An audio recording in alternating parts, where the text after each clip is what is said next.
10 is Ethan Parker. 11, Dan Olalokum. Yeah. 12, Jacob Cumberbatch.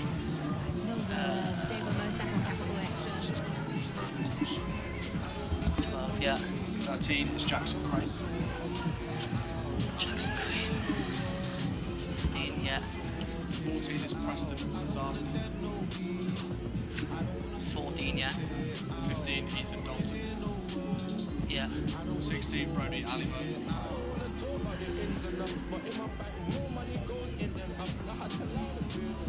So that's 16. Yeah, 16. Brody Alivo. Yeah. 16. 17 is Max Griffiths. Yeah. 18 is Ollie Cruz. So I've got coaches. Captain is Ethan Parker.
That'll probably get going soon.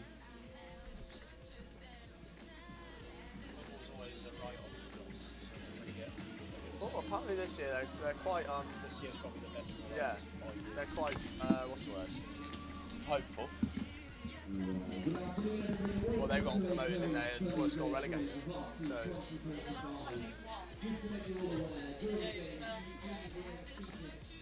what, Varsity? What year was that? 2020. There's a stat, Jack. What's that? Last year, Gloucester won men's football varsity was 2020. Pens. So he was just class in there.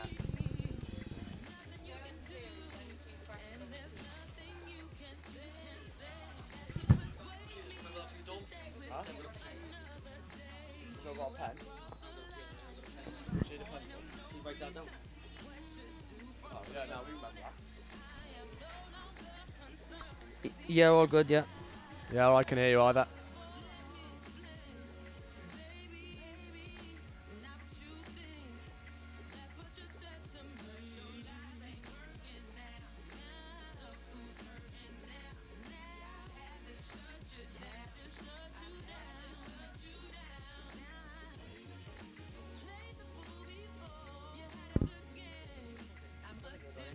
They've not got any headphones in either. I'll shout down now.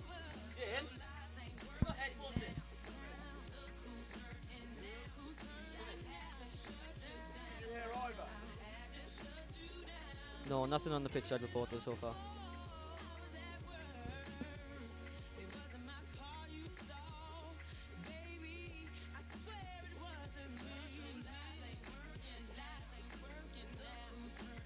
Do you have any information on the mathematician?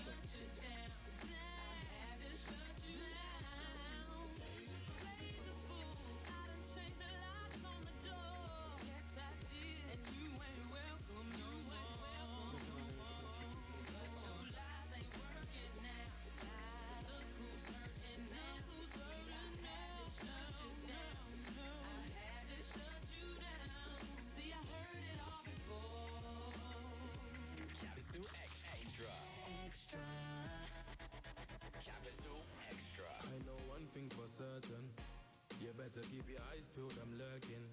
Cause I told the city in Addison Lee. And if I pull up then it's curtain. I ain't had a good night's sleep since God knows when. Keep your eyes peeled, I'm lurking. When you hear the bad line booming, you know the money had me riding brutal. I can see me. Ivor, can you hear me?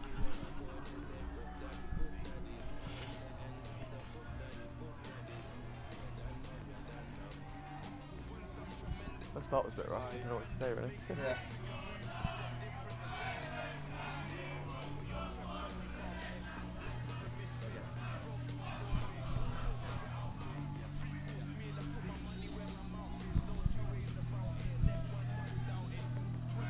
I'm James Pryor and I'm joined by Finley Stubbs on a lovely day at the Tigers Turf Stadium. The atmosphere is hotting up, as you might be able to hear. Finn, what do you make of today's game? Yeah, it's going to be very, very exciting. I think there's a lot more ride on it this year. I remember last year, looking back to it, Worcester got the better of Gloucester, winning 5-2, and they just got run away from it in the second half. So I think this year, Gloucester had an excellent season. They won promotion last year, or this year, and I think it's going to be a very, very close encounter. And a change of shape we've seen from Gloucester to go to 3 at the back. Change from the 4 at the back that's won them the league this season. How do you think that's going to go? I think it's a massive, massive risk, but for me, I think remember last year, Ollie Taylor-Bradley for Worcester in the field run the show, and that was probably one of the main differences in that second half. So I think that's why they've done it. They've had a long training camp into the event, so hopefully, fingers crossed, they've got it all sorted. And you think he'll be the star player today for Worcester? Definitely, he's a very vast experienced player. He was a first year last year, he's come in now as a captain, so I think he's going to be the one to watch for Worcester. And can we have one for Gloucester?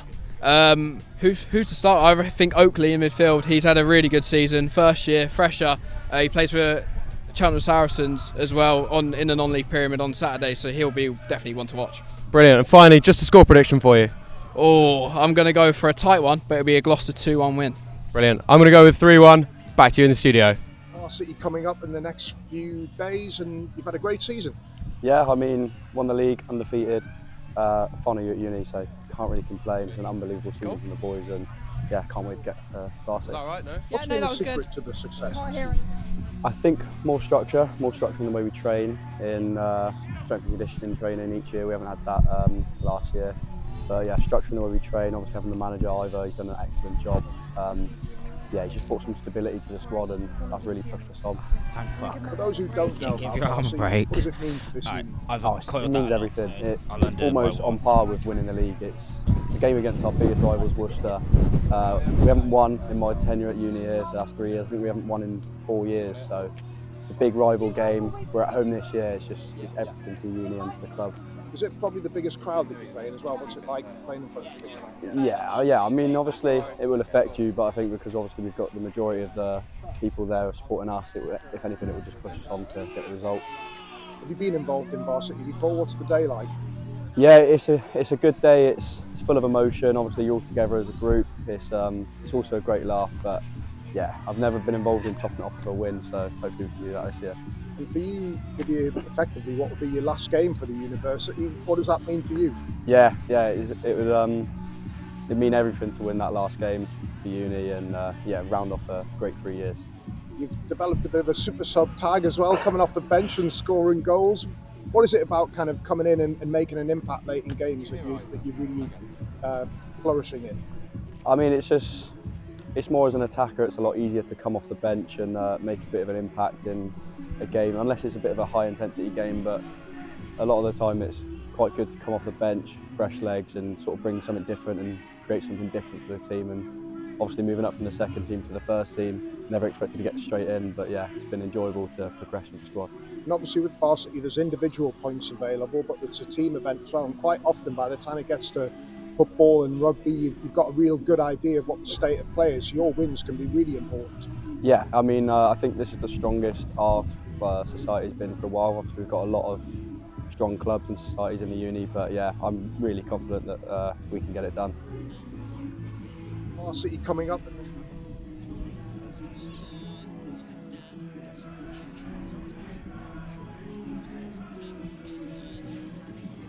Calls for invaluable advice. Visit St James's Place to find your one-to-one financial advisor. St James's Place Wealth Management PLC is authorised and regulated by the Financial Conduct Authority. Strictly approved 19th of March 2025. Hello and welcome to the Gloucester City Association Football Club. We're joined on a lovely, lovely day here in the heart of Gloucester as the University of Gloucester take on University of Worcester in Varsity 2025. I'm Jack Tozer, joined with Harry Parpeth alongside me. Harry, a gorgeous day for football, you must say. Yeah, good afternoon, Jack. The sun is absolutely beaming down here in Gloucester. I hear the scores overall in Varsity currently 7-5 to Worcester. So Gloucester are definitely going to be looking for a very, very important win this afternoon. I can't wait for it. Yeah, me neither. You know, it's been two very contrasting stories for the two sides. Gloucester unbeaten in the Western 3A tier. But for Worcester, it's been a dismal season, to be quite frank. Rock bottom of the Midlands Division 2B, 10 games played, just one win. But it is Worcester who won last time out 5-2. So, Harry, it could be anyone's game. Well, Jack, this is it. It could be anyone's game today as the refs just come on out to the field. Gloucester haven't won this game since 2020, Jack, where they managed to beat Worcester on penalties, I hear. So it's definitely going to be a big game today. And here they come, Gloucester versus Worcester. Gloucester led out by their captain, Dylan Venn. Worcester led by Ethan Parker. This is going to be a brilliant game of football in the best possible conditions. I hear Gloucester have opted for a 5-back today, Jack.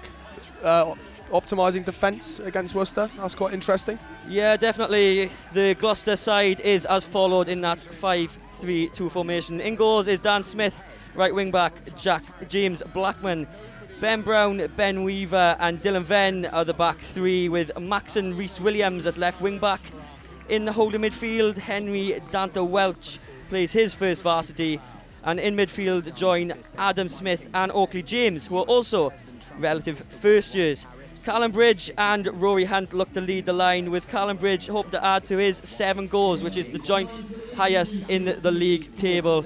As for Worcester, Toby Christie starts in goals, with Jude Moresbury, Yusuf Rafaei, Josh Hinds, Andrew Rhodes and Alhaji Jameh in defence. Kian Mulcahy, Oliver Taylor Bradley, Manny Olaloko are in midfield, and up top are Ethan Parker, the captain, and leading the line is Dan Olaloko. One to look out for today is definitely Callum Bridge, Jack, leading goal scorer in the whole league this season for Gloucestershire. He leads the line wearing number 9 on his back. I would definitely look out for him.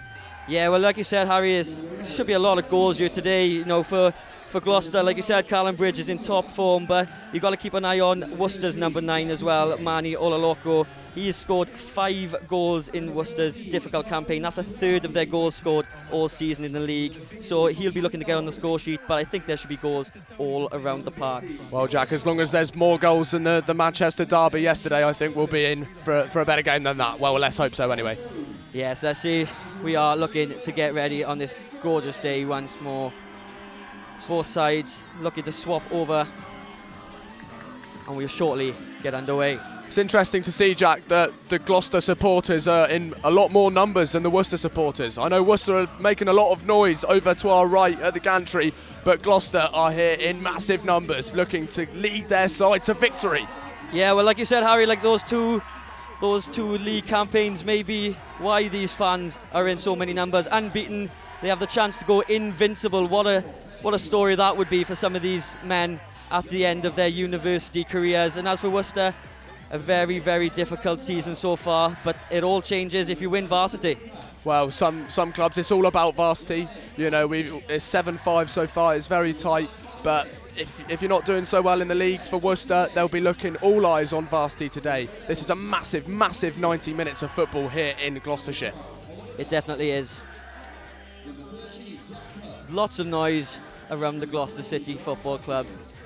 And it's all, like you said, Harry, coming from Gloucester. There's a few wallies across for the Worcester fans, but there's a lot more empty seats over there also. But we'll see which set of supporters make the most noise once that first whistle goes. Who do you think can make the quicker start today, Jack? It's definitely going to be a tight one. Gloucester, like we said already, have been brilliant all season. So I'm looking for Oakley James to pick up the ball a lot in midfield and bring it forward to Callum Bridge, who's been on top form. And away we go. Worcester get us started, looking for the long ball over the top, but it's just going to be long. Dylan Venn, the captain, his third Varsity and his third start, heads it back to Dan Smith, who gets it clear. Back to Venn, up the line, looking for Bridge, who doesn't flick on, but is bouncing around. Ball with Worcester.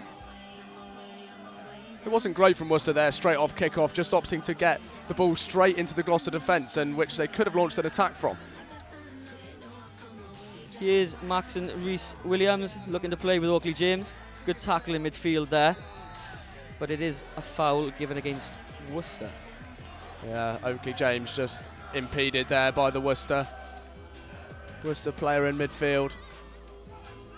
I don't know if they'll look for the long ball here, or maybe play around the back, keep it a bit of possession. Well, Ben Weaver looked to dish-bash this ball up the field. There's a lot of sun about as well, which is quite low. Dan Smith hasn't opted for a hat, but his hand is raised over his face. And away come Worcester. Along the line here, looking for his strike partner, but it's not successful. It was really good back-checking there from James Blackman, the right wing back, just to help Ben Brown. He made sure that Gloucester managed to get the ball back. Well played, James Blackman. Smith looking to clear the ball. Looking for Bridge. Chests it down. It looks like it's going to get disposed by Worcester. He does hold the ball up well, Callum Bridge, the league's top scorer. He's very good. He's not a quick striker. He doesn't run in behind too often. He holds it up and lays it off to his wingers. It's not the tallest of strikers, is Callum Bridge, but he will look to hold the ball up like he does now. And that's a rash challenge early on in this match. That's an awful challenge.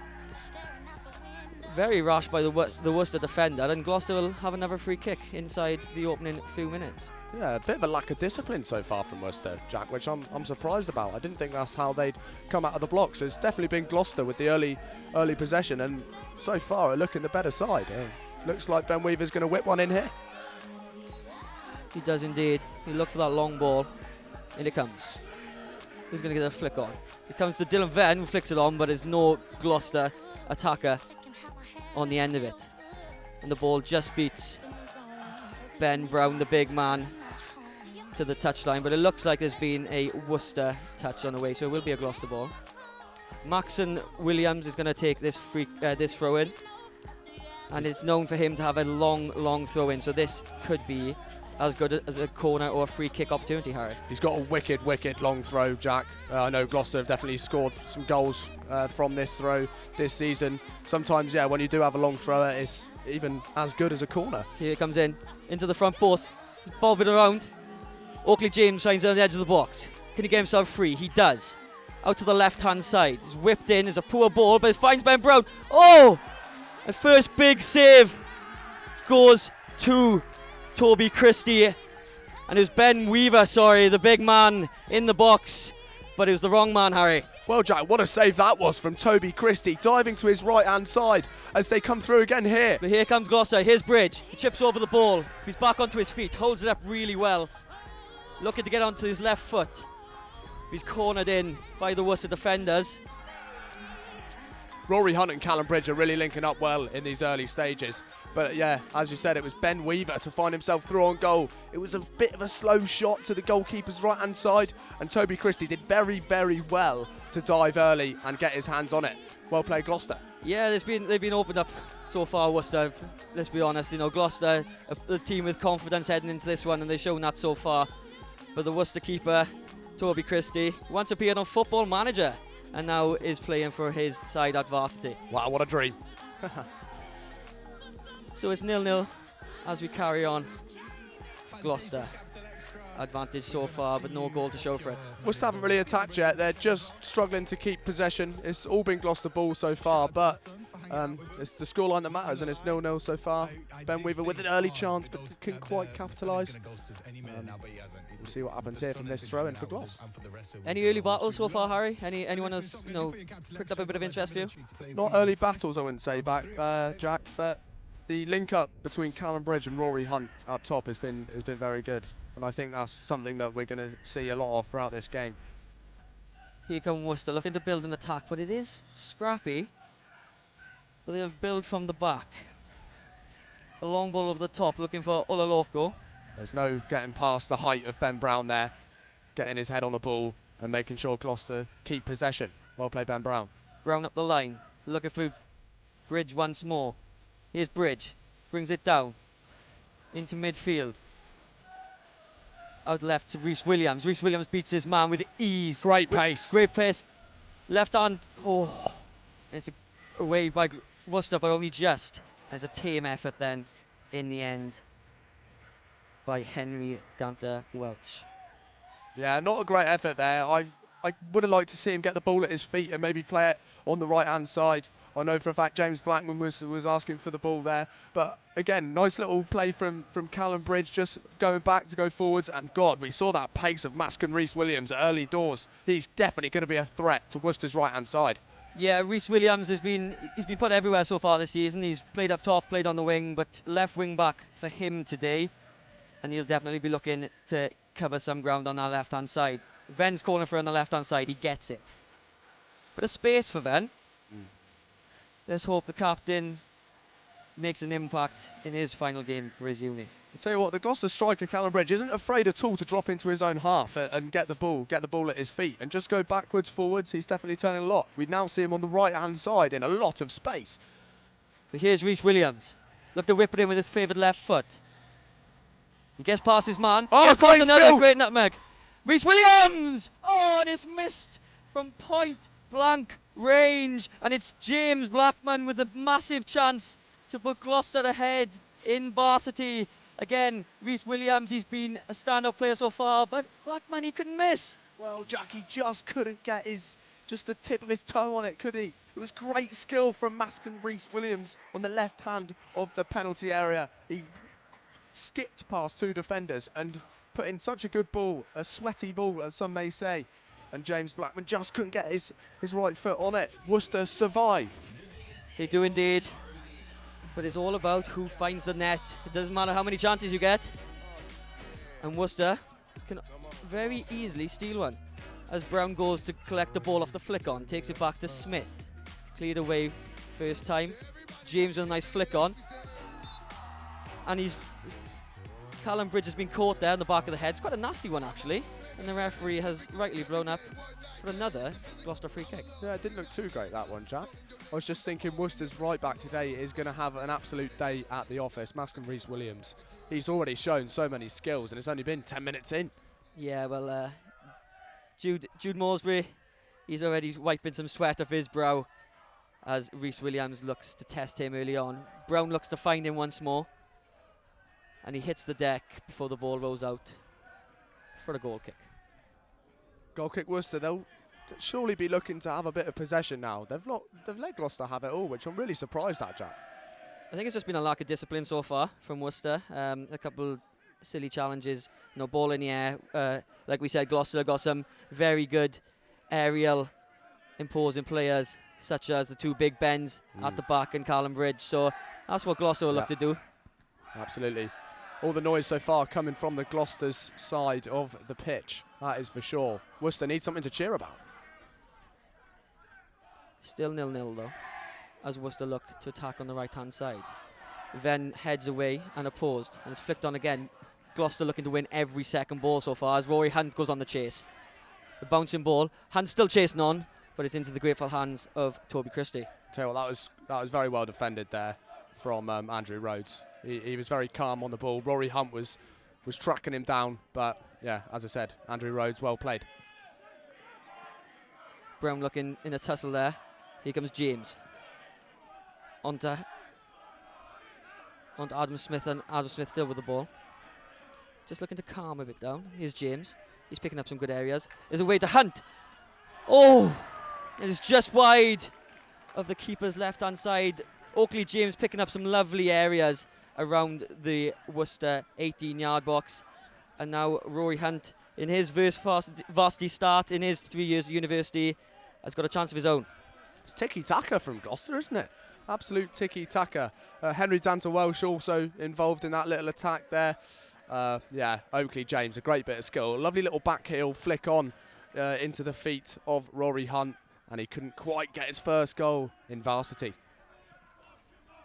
There'll be a lot of eyes on Oakley James today. I'm sorry, so he's been charged down there. There's been a lot of pressure on that Worcester back line, and Toby Christie nearly had a red face. Saved from embarrassment. Callum Bridge is working tirelessly, isn't he? He's playing really well so far, just running up and down the pitch, putting pressure on Toby Christie, and well, he's a very, very lucky goalkeeper. It's in behind Ben Brown here for Worcester, onto the left-hand side. First time we've seen Worcester really in these areas, but the offside flag has been raised. Raised straight away, Jack. There's no questions about that one. So no attack will build from it.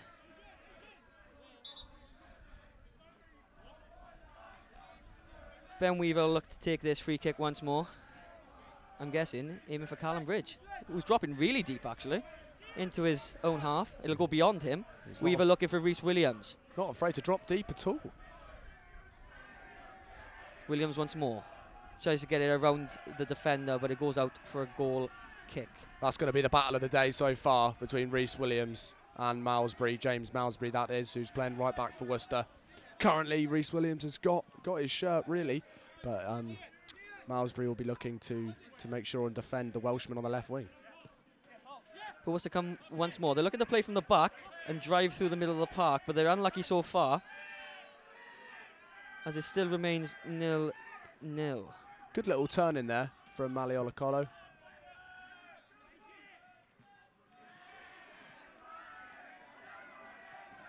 Here comes through the middle of the park. Here's Mani Olokolo.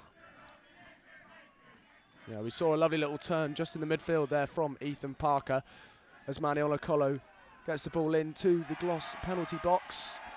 But it's well defended by James, who wins a goal kick to the cheers of the Gloucester faithful. There's a lot of noise there, and rightly so. James has been up and down this middle of the park. He's been up, down, box to box, and you look to impact both ends of the field as Dan Smith looks to place the ball down for a goal kick. I've been really impressed so far with how Gloucester have defended. They are letting nothing through that back five of theirs. But that's all being orchestrated sort of in the midfield there by Henry Danter Welsh. He's got a massive engine, that's for sure. He's everywhere. Here come Gloucester once more. Adam Smith looking down the left-hand side, and he's gone off for a throw. Well defended. Met by plenty of noise by the Worcester fans. All dressed in Wally. We can see you. We can see you. There's a whole lot of Wallies over there, Jack. There is. Where's Wallies? You can find them today. You can find them today in the sunshine. And as Rhys Williams looks to launch this ball once more. What a throw. It's away by Worcester. Here's Rhys Williams once more. Beats his defender once again with a nutmeg. But Malmesbury gets the block, and it's behind for a Gloucester corner kick. Andrew Rhodes has been the pick of the Worcester defenders so far. The ball just came to him there and he was made sure to head the ball very far away. He's defending very well, but needs a bit more help from his other defenders. Mask of Reese-Williams getting past Malmesbury again and wins a corner for Glos. Let's see what they can do for it. A lot of tall men in the Gloucester side. It will be a corner for Gloucester. It's coming short, but look to the front stick and it's headed away. Oakley James, he slips over there and Worcester could be away. Here comes Olakolo. Looks to switch the ball, but it's a great stop. Oakley James, he's back on the ball and he's been fouled. Well done, James, coming back on defence. I think he was joined by his midfield partner, Henry Dante Welch, as well. That's some great covering by the Gloucester defence, but a bit of scope for Worcester to attack on the break, Harry. Well, Jack, I thought they were through on goal. Manny Olakolo searing through the right-hand side. And I tell you what, Ethan Parker had the pitch to himself in so much space on the left-hand side. It would have been a one-on-one with goalkeeper Dan Smith. However, Gloucester got back to defend. Manny Olakolo couldn't quite get the ball away to his teammate Ethan Parker. That would have been an interesting one, Jack. Yeah, the both sides have been waved over for a bit of hydration as the Worcester goalkeeper Toby Christie has gone down with what looks like a knock. Nothing too serious, but the replacement goalkeeper will be warming up. Well, it's good to get a bit of water in this sunshine. Definitely keep a bit of energy for all the players. That's been a very fast start.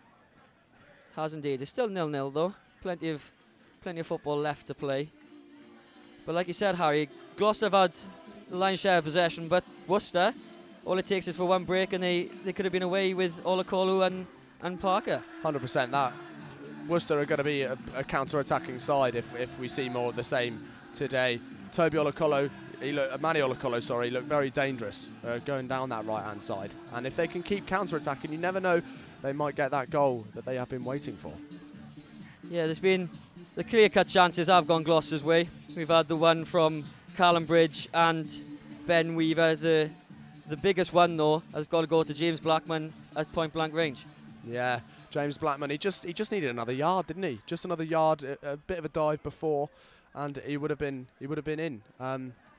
You can't say it was through a lack of effort, Jack. He wanted that goal, but yeah, just a yard too quick for him. The ball was. Play is still paused as we wait on Toby Christie, who has just given a thumbs up that he's okay to resume. So it'll be a Gloucester free kick inside the half as captain Dylan Venn stands over it.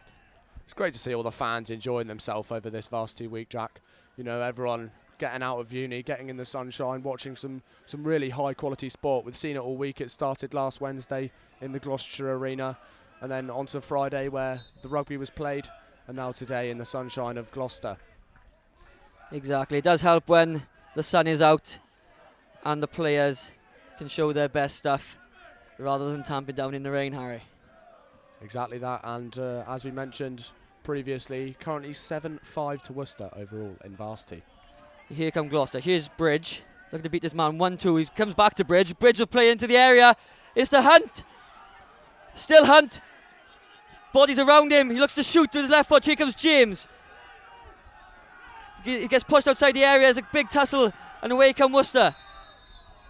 Offside, Jack. And all that play will come to naught as the flag is raised. But another big chance for Hunt, would you say? What a chance that was for Rory Hunt. Possibly the chance of the game. It was Callum Bridge making hay again. He's been everywhere so far. Some really, really quality skill to get the ball into the box towards Rory Hunt, who just couldn't quite finish it. Worcester survive again. Here come Worcester with the skipper, but is away by Weaver. Ball bouncing around, and you can see that sun is playing a bit of an impact, isn't it, Harry? It was ducked out of the way there. We've been left out to play. Maybe he was told to leave it, but maybe the sun impacting his well, view. it was Kia Mullicky. I don't think he could have seen the ball. Anyway, it was out for a throw-in, and here come Worcester. Worcester have been really, really silly with the ball so far. A bit of a lack of possession. Here come Gloucester once more. Out to Bridge. He's been along the line of the Gloucester attack. He's been picking the ball up in his own half, in the centre, on the left or on the right. He really isn't bothered about making up some ground. And the Worcester defender's going to have a lot of chatting to who's going to pick him up. It's a credit to Gloucester's defence as well so far. They're really pressing. They're pressing. Every time Worcester have the ball, Gloucester just press, and then get the ball back. And they're not afraid to go back to goalkeeper Dan Smith and start from the top. Here's Weaver. Plays up the line looking for Rhys Williams, who's taken quite an advanced role in the left wing-back role. So far as we've seen, getting the beating of his defender, Moresby, on numerous occasions. Here's Brown scampering for the ball. Out to Blackman. Into the middle of the area, but it's loose. Here comes Worcester. But it's away by Gloucester. James and Smith linking up really well again. But it's back with Worcester. Their skipper, Ethan Parker, is doing a lot of their running, but his pass to Olakolo is off target. Ethan Parker with a couple of little chances there. He had a bit of space in the midfield, couldn't quite capitalise on it, and then he found the ball again and just couldn't quite find his man. He'll be wanting to forget the last minute or so. You gotta talk about this Gloucester midfield as well. A young midfield, three first years with Dante Welsh, Smith, and James. James especially has been sharp, and Welsh has just been fouled once more. I think that's where the battle is going to be won and lost potentially. Well, James is very lively, isn't he? He's a lively spark, and with Dante Welsh, he's in that sort of defensive midfield role, just ahead of the central defenders. He's sort of bossing that area, isn't he? There's not a lot of times where Worcester have had much space in that sort of midfield. Well done to the young lads of Gloucester. So it'll be a free kick once more, won by Dante Welch and taken by Weaver. And is looking to go long once more. Looking for the head of Bridge, Hunt, or Rhys Williams. He'll look to Bridge once more. Venn will be tried to flick on, but he's pushed, but there's no foul given. Here's Venn. Brings it down to the edge of the box. He's looking for Bridge. But it's away by Worcester once more. Here comes James on the edge of the box. Big challenge, but is away by Worcester as they look to build the attack. Swarming defenders around there, but it's building over the halfway line. Blackman looks to battle. Olakolo still got his foul by Brown. Yes. It'll be a free kick for Worcester.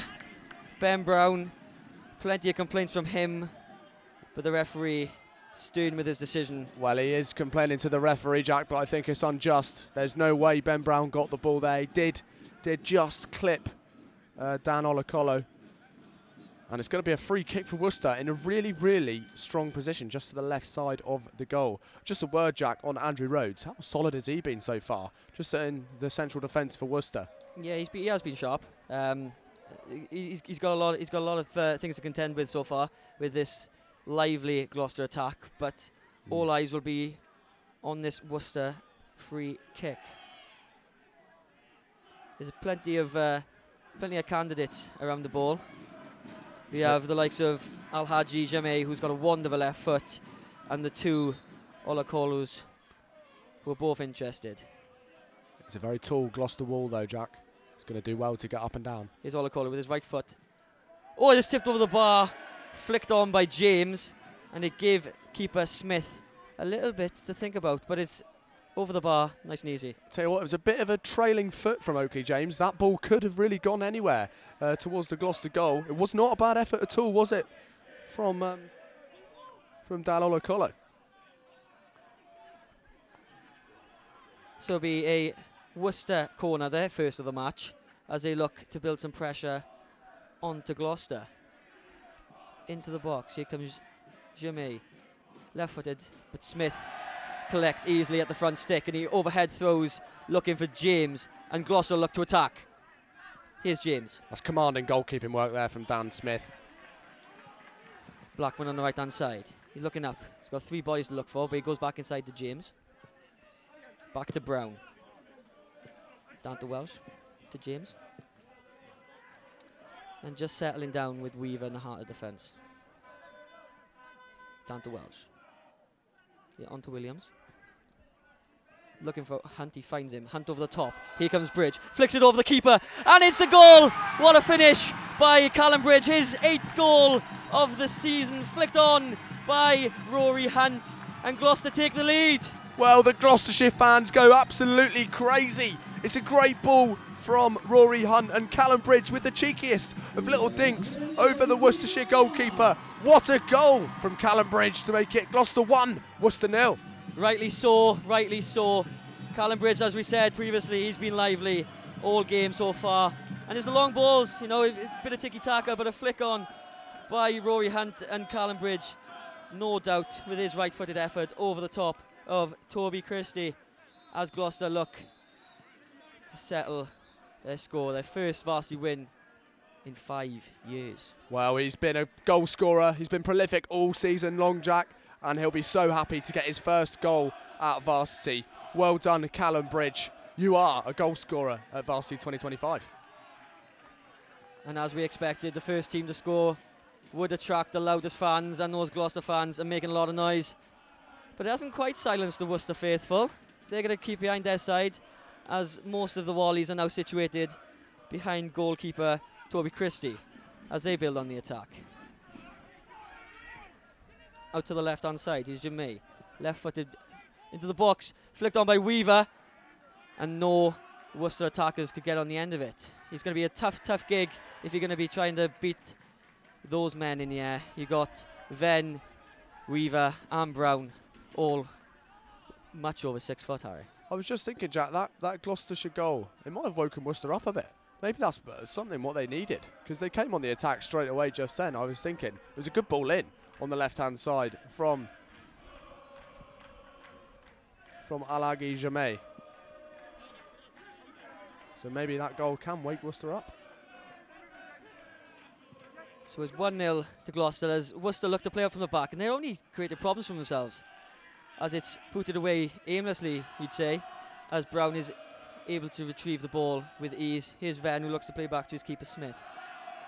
It's great for those players on the pitch when you're playing in such an important game and you hear the chants of Gloucester in the background. It means a lot. Goes in behind Hunt, looking on the chase, but he's unable to get there. So Christie will look to build once more. And they are trying to build from the back, Worcester, which may cause problems. That's the first time we've seen that all game. This goal has settled them down. Just composed at the back now, Worcester, keeping the ball a bit. Something that you should have done from the get-go. They are playing very deep though on this. That's the problem of it, because here comes Hunt. Battling away. Worcester trying to play very deep. He's been standout, Andrew Rhodes, at the back there. He got his friend out of a lot of trouble, Josh Hinds. But it all comes from this Gloucester midfield as Dante Walsh looks to win the ball back. But it's unfortunate by Adam Smith, sorry. I don't think Adam Smith will have a lot of complaints about that one, Jack. No, but the pressure all comes from this three in midfield. There's a lot of energy between Smith, Dante Welsh and Oakley James. So all that pressure will build up, and then it allows Bridge and Hunt to get onto the back line of Worcester, which is causing problems, and Hunt was nearly in again. There's one back by Worcester though. Olakolo will look to play his captain in Ethan Parker, but it's easy again for Weaver, who will try to clear away with his left foot. It doesn't get very far, and Venn is dispossessed. But it'll fall to the thankful feet of Oakley James, who just looks like he's oozing with confidence, Harry, in his first varsity. Worcester are going to really struggle to get in behind Gloucester's backline. They've had a really confident start to the game with Weaver, Brown and Dylan Venn as the back three. A tall back three, and it's going to be hard to get in behind them as Maskin Rees-Williams comes through the left wing. Yeah, here comes Williams. He's pace to spare. Looks to get the ball in with his left foot, but the ball just beats him. He might be quick, but the ball is quicker.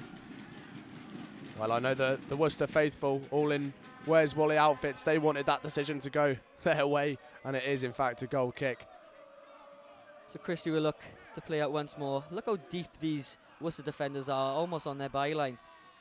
And Gloucester won't mind one bit as they press up the field. There's a lot of space in behind the Gloucester back line, but they've got a lot of confidence that they can get around and back to keeper Smith or get the ball free. I think Gloucester's attack, Jack, they're switching it up so many times. Sometimes Bridge drops into the midfield. Sometimes they go through the wing backs, through Blackman and down to Welsh. They're going wide, they're going through the middle. They're changing it up, and it's really hard as a Worcester player just to defend that. Smith clears away over his halfway line looking for Bridge. He's unsuccessful with his flick-on attempt though, and he's bouncing around in the middle of the park.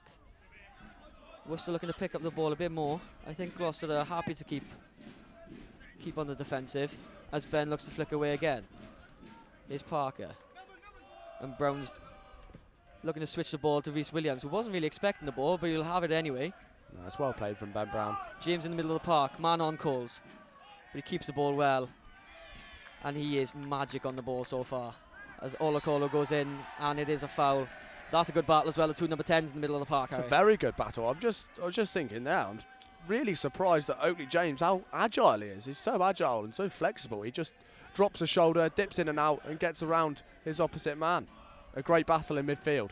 Here comes Bridge, looking for his strike partner Hunt on the left-hand side of the area. Hunt looking for a bit of support. His head's down, however, so he'll look to beat his man.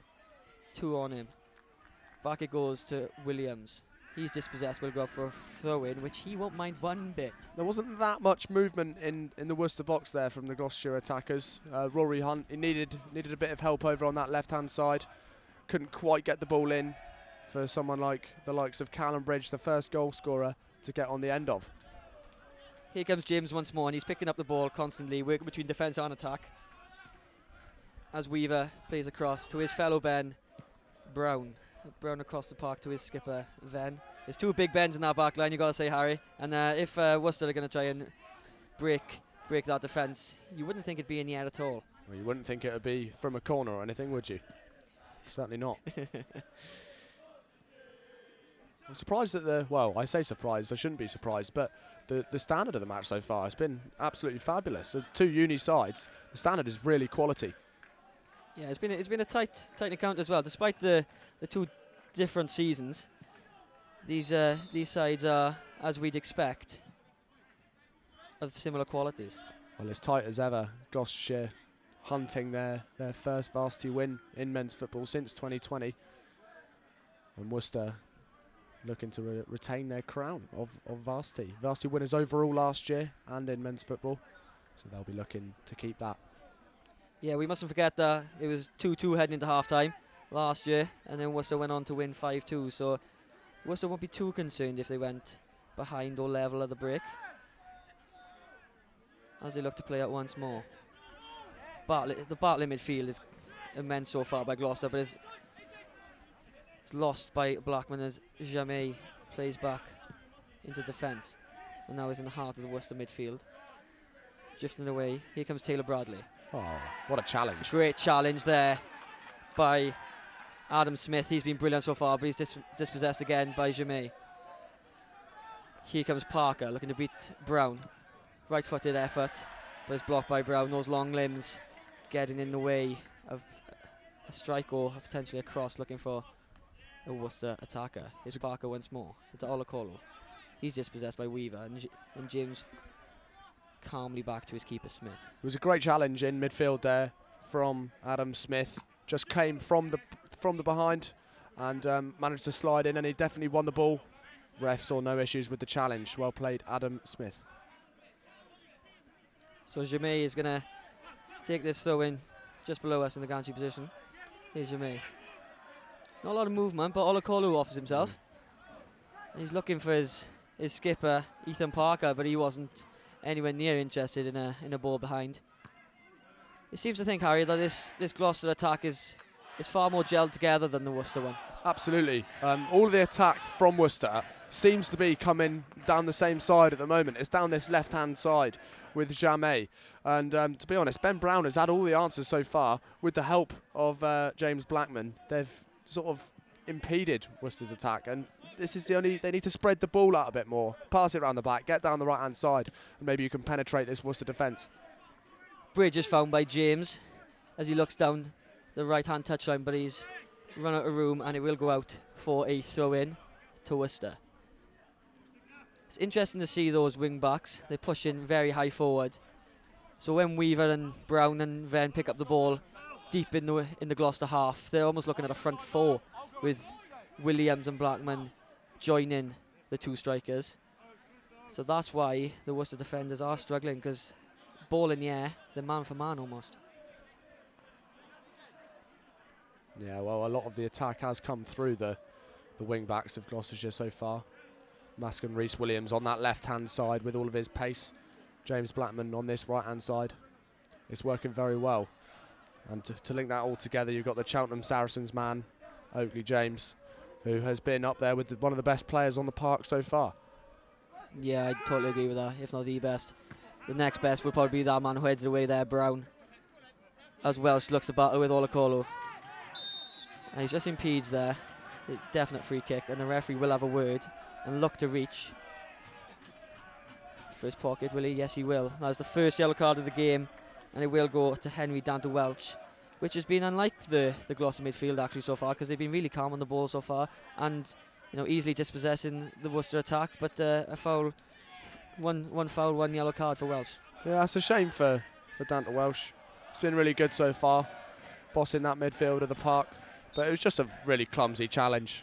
Went diving in, and I think no one can have any complaints with the referee. A deserved yellow card, and it was very unnecessary. It's a poor ball there by Worcester, and Smith will lay on that all day. If his afternoon is going to be as simple as that, he will need to wash his kit. Here's Weaver, looking for Bridge or Blackman on the right-hand side. It's bouncing around, Blackman will retrieve. Jamais into his back. But it's up the line, Bridge will chase once more, he will run all day. But it's back to the keeper, Toby Christie. I think you're right in what you say there, Jack. No shots on target so far with Worcester. Dan Smith might have quite a simple day at the office. Undefeated all season. Only 8 goals conceded from Dan Smith. 38 goals scored for Gloss. Yeah, definitely. And with Worcester only scoring 15 goals all season, it might be an area of problems for them. And Dan Smith, 3 clean sheets all season.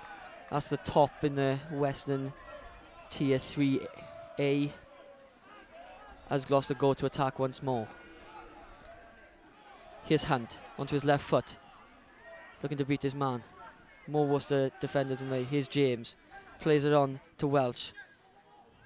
He's back with Hunt, out to the left hand side. Here's Williams into the box, left footed out. Here's Bridge just over the bar.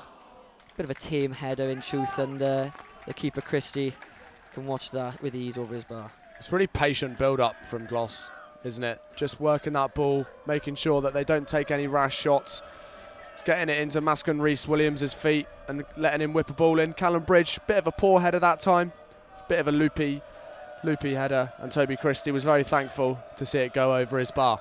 Still 1-0 Gloss. Plenty of noise from the Gloucester fans, and rightly so. Their team have been well and truly on top. Well, and why not? Exactly that. Plenty of enjoying happening over there in that stand, and rightly so. What a day for it. Here's Jamais into the middle of the midfield. Jamais looks like he's got some serious skills, doesn't he, Jack? Just needs to get the ball out of his feet. But we know how good Ben Brown is at defending. And that's another really, really good battle on this left-hand side. Here's Parker, wearing the armband with pride onto his left hand. Looking for a right-footed cross, but he was poor in truth. Here comes Hunt. He's driving through. It's a nasty challenge, a very nasty challenge on Adam Smith. And there's plenty of noise and plenty of chance directed to the Worcester defender. Well, Jack, that was an absolutely rash decision. A rash challenge. A deserved yellow. It was a nasty challenge indeed. And Preston Lazarski there, just getting that yellow card. And I tell you what, the men's football faithful were not very happy with that one. Deserved yellow. Let's just hope that Rory Hunt is okay. Does get to his feet. Does Adam Smith. And Gloucester will once more look to the box. Plenty of refreshments being taken on board. There's a warm one in the rugby as well in Varsity. A couple of cramps in the men's and the women's game, so plenty of hydration needed to keep these players on top form as the ball's whipped into the area. It's caused for away by Worcester, and away they go. But it's with Weaver, who flicks it over his man with like a centre forward. It's great skill from Weaver there on Looks this for the right-hand side. Looks for the back heel, but is unfortunate as James picks it up to find Blackman, but he's unsuccessful. Parker looks to battle with James, and Oakley James just looks like he's in second gear. He's playing with great confidence. He makes good decisions, doesn't he, Jack? Looks like he's got a very good understanding of the game. He knows where he needs to be and when, and he makes the right decisions when he's got the ball at his feet. Definitely a player that is crucial in Gloucester's title-winning season. Yeah, just 18 years of age, Oakley James, and he's playing first-team men's football for Cheltenham Saracens at a good level. So he'll look to make an impact on this Varsity as he has all season. He's had 5 assists in the league this season as well, Jack, something that he'll look to get more of today. Here comes Williams on the left-hand side, looking for Bridge. Bridge onto his left foot, goes to flick with his right. Left-footed effort could have been required there by Bridge, but a flick on with his right was away and is away for a Gloucester corner kick. Well, it was a nice touch from Callum Bridge. I can't see why he just didn't hit it with his left foot. Maybe to the goalkeeper's right-hand side. Bridge won't be happy with that one. He's tried to toe poke it with his right. A left-footed shot was definitely required, but again, it's good build-up play from Gloucester. It definitely is. The attack is varying, and unlike Worcester, they're trying different avenues of attack. Worcester, like we said, are trying to attack this left-hand side with Jamais and their skipper, but is a Gloucester attack once more whipped into the area. Was nearly gone all the way in from the corner by Blackman. What a ball. It was a brilliant ball, and there was a few men who were looking to get on the end of it at the back stick. Venn was one of them, and what a ball by Blackman. It nearly went sailing over the head of Toby Christie, and that could have been a miraculous second goal for Gloucester. Well, Jack, James Blackman missed Varsity last year through injury. He's their set piece, their corner taker, and you can see why. What a ball that was. Absolutely whipped into the Worcester half. Unfortunately, on Gloucester's angle, that they couldn't get a header on it. Still just the one goal in it as Worcester look to attack over the right-hand side. What a pass. Into the box. Brown contesting with Olakolo. He thinks he's been fouled there, but the referee's having none of it. And it will go out for a Worcester corner. Their second of the match. And Worcester are looking quite deadly on the counter-attack, Harry. Well, Jack, it's the first time we've actually seen a Worcester player sort of look up and switch the ball. He's looked up, he's seen the space, switched the ball, had the skill to get the ball over to the other side of the park, and that's where the space was. They attacked, and there was definitely a chance there, but it was some good defence from Ben Brown. Jamais will look to take this corner. Rhodes, one of the people in the box, not as tall as the Gloucester defenders, but he looked to get his head in there. Here comes the ball. Punched away by Smith.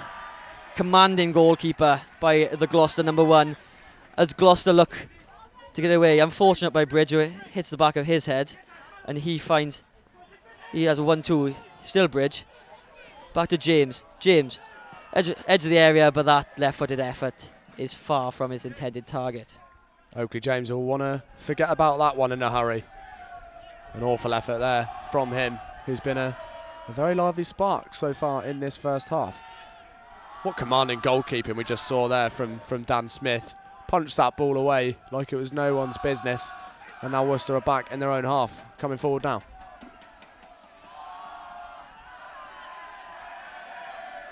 It's gone all the way out there. Olakolo looking to get the better of the captain Venn, but he shielded it away very well. Still, just saw a bit of what Olakolo can do. We saw that pace there on that right hand side. He's definitely quick, but Dylan Venn defended it well. Cleared by Smith. Looking for Hunt, but it's not there. Here's Blackman on the right hand side. Plenty of time as James wants to pick up the ball once more, and he is fuming with Blackman, who doesn't play it down the right hand side. He might be young, but he's commanding as Worcester come with. It's 3-on-3 here. Here's Olakolo.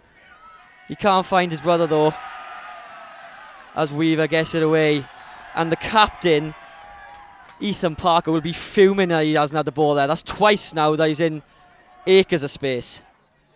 It was poor attack from Worcester, really. They found themselves in that 3v3 position. Olakolo just couldn't find his man. Here's Jamais, great feat. But he is fouled by Callum Bridge, who's run his socks off so far in his first half. Fair play. I know he's just committed a foul, but he's on the edge of his own box as a striker, so he's working hard. Callum Bridge knew exactly what he was doing there. Sprints back, makes the foul, stops quite a dangerous looking Worcester attack. And now Worcester are going to put the ball in, but it's not really what they want to be doing. With commanding goalkeeping so far from Dan Smith and the height of the Gloucestershire defenders. I'm not sure if Worcester Worcester free kicks into the box will be the best way to try and break their deadlock this afternoon. Yeah, I think Smith's biggest concern will be that sun as the ball's going to get whipped into the box. Here it comes, a great looping effort, but it goes past everyone and past the post of Smith. Plenty of football still to play, but you've got to say that the Gloucester attack is looking far more dangerous than Worcester's, Harry. 100%. Worcester haven't had a shot on target yet so far in this men's football varsity 2025. Gloucestershire have had quite a few shots on target.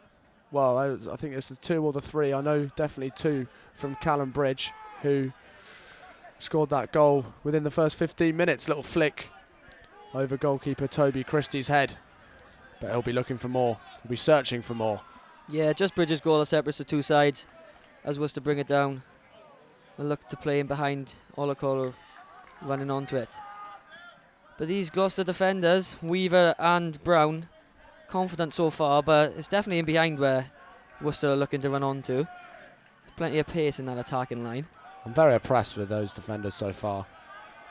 Some absolutely classy skills on display. There is a reason why they've only conceded 8 goals all season. They've been a classy outfit so far. As Worcester used to break away, Van battling with his man. He's beaten into the edge of the area, away by Brown. Here comes Rhys Williams, onto James, back to Williams, beats his man once more, looks to play up to Hunt.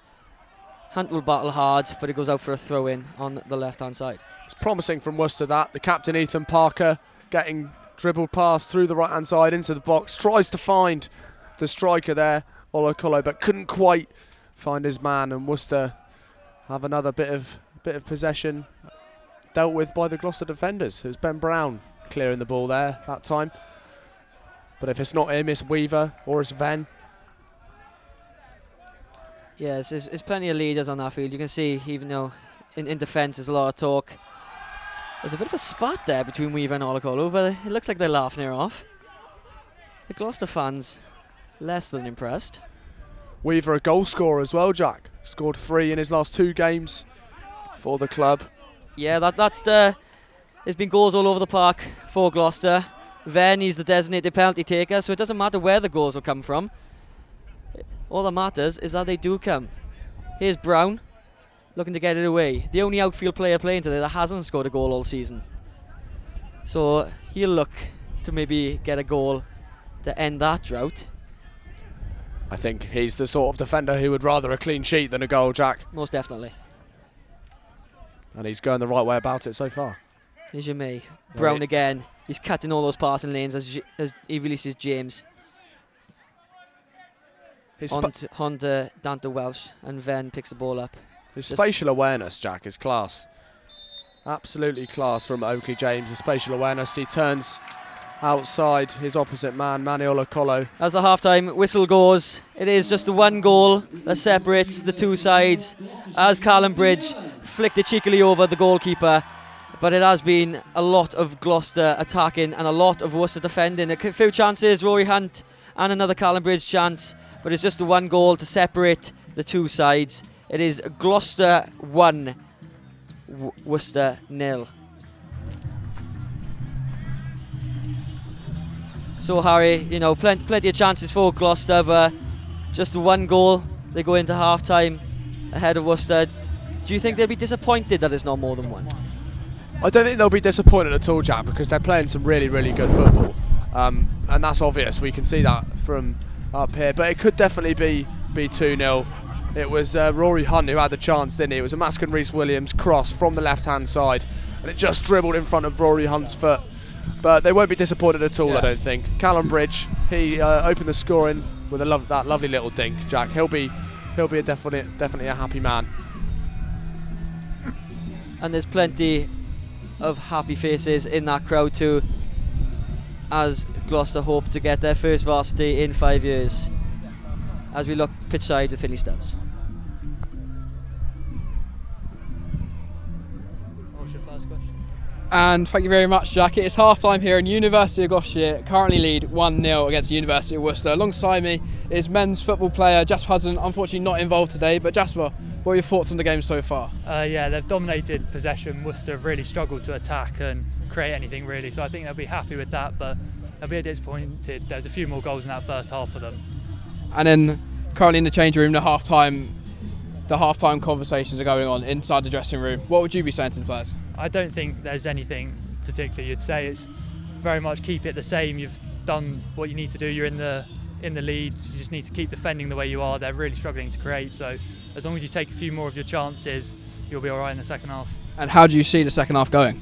Yeah, I think, well, from what we've seen so far, it's hard to see much of a change. Worcester, I thought they'd have changed it sooner, but they've not really put any more forwards up, not really tried to press the back three. So it's quite easy for Gloucester to play out, and they'll be happy to do that. Brilliant. Thank you very much, Jasper. Back to you guys. Yep. Cheers, Finn. So, Harry, just the one goal to separate the two sides. I think that Gloucester backline would be extremely happy, though. You know, Weaver, Brown, and Venn. You know, they're absolutely eradicating any chance of an equaliser from Worcester. Backline certainly will be happy, Jack. I think the pick of them has been Brown so far, because Worcester have attacked a lot down this left-hand side. Brown has he's been at the races with all attacks, making sure that ball is nowhere near his penalty box, protecting his goalkeeper Dan Smith, who also, by the way, has had a great start, dealing with any corners, getting that ball as far away as possible, so Gloucester can then go and attack, which they've been doing a lot of this half. And you've got to say, those attacks have been building through the midfield. The likes of James has been excellent, especially, but Dante Welch, despite picking up that yellow card in the first half, he's been calm. And also Adam Smith, you know, the three first years in the middle of the park have been able to build the attack on for the attackers. So, you know, James especially, just a word on him so far in this Varsity. Well, only James, he's wearing 10, he's a first year. I've just been so impressed with his footballing brain, his footballing knowledge. When he gets the ball at his feet, his first touch is absolutely on point every time. When he gets the ball, he's turning quickly, he's agile, he's finding space, looking up, finding his players who are in the best positions to go forward. He's definitely been, when Gloucester are attacking and attacking well, he is at the heart of it. He's been very good so far. There was a lot of talk heading into this one about the Gloucester shape, Harry. Gloucester played 4-back all season in the undefeated season, and then changed to a 3-back with the wing backs, which raised a few eyebrows. But I think that's been one of the best parts about their attacking play, especially on the left-hand side with Rhys Williams. His pace he's got pace to burn. There's no doubt about that. And I think that's where they're overloading. Like we said, we can see them pushing up, you know, with Williams and Blackman on the left and right-hand side respectively, and that's causing that the Worcester back line some major issues. I think it's worked an absolute treat so far. You know why James Blackman is in the team? He's on this right wing back over here, but his corner deliveries so far have been absolutely class. And Mascom Rhys Williams, well, he has been electric over on the left wing. He's giving Jude Malmesbury a really, really tough day. I just want to have a little word, Jack, on Andrew Rhodes, the centre-back for Worcester. He has been absolutely quality. If it wasn't for him, it could be an extra goal or two, but whenever the ball comes his way, he's clearing it like he has done for Worcester all season. Yeah, he's looking to try and settle that Worcester defence down, because it has been frantic at times. You know, the bouncing ball, especially with Bridge looking to flick on to his strike partner Hunt, or if the ball's played in behind or whipped around into the box, he looks like he's going to get his foot or head to it first. And then on the other end of the field then, you know, there are some chances for Worcester. You know, the pace of the Olakolus and Jamé on the left-hand side. The captain as well, Ethan Parker, he hasn't had the best first 45 minutes. A few of his balls going slightly astray. But there's just a slight chance, especially with one goal in it, Harry, that Worcester could equalise, and likely with a counter-attack. Well, Ethan Parker seems like one of those sorts of players that can just create something out of nowhere.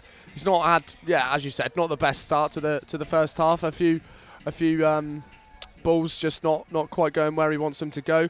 But we did see the best of him when we could. He got the ball, dribbled into the box. Unfortunately, he couldn't find his man. But that's definitely a player that can do something. Ethan Parker, the captain for Worcester.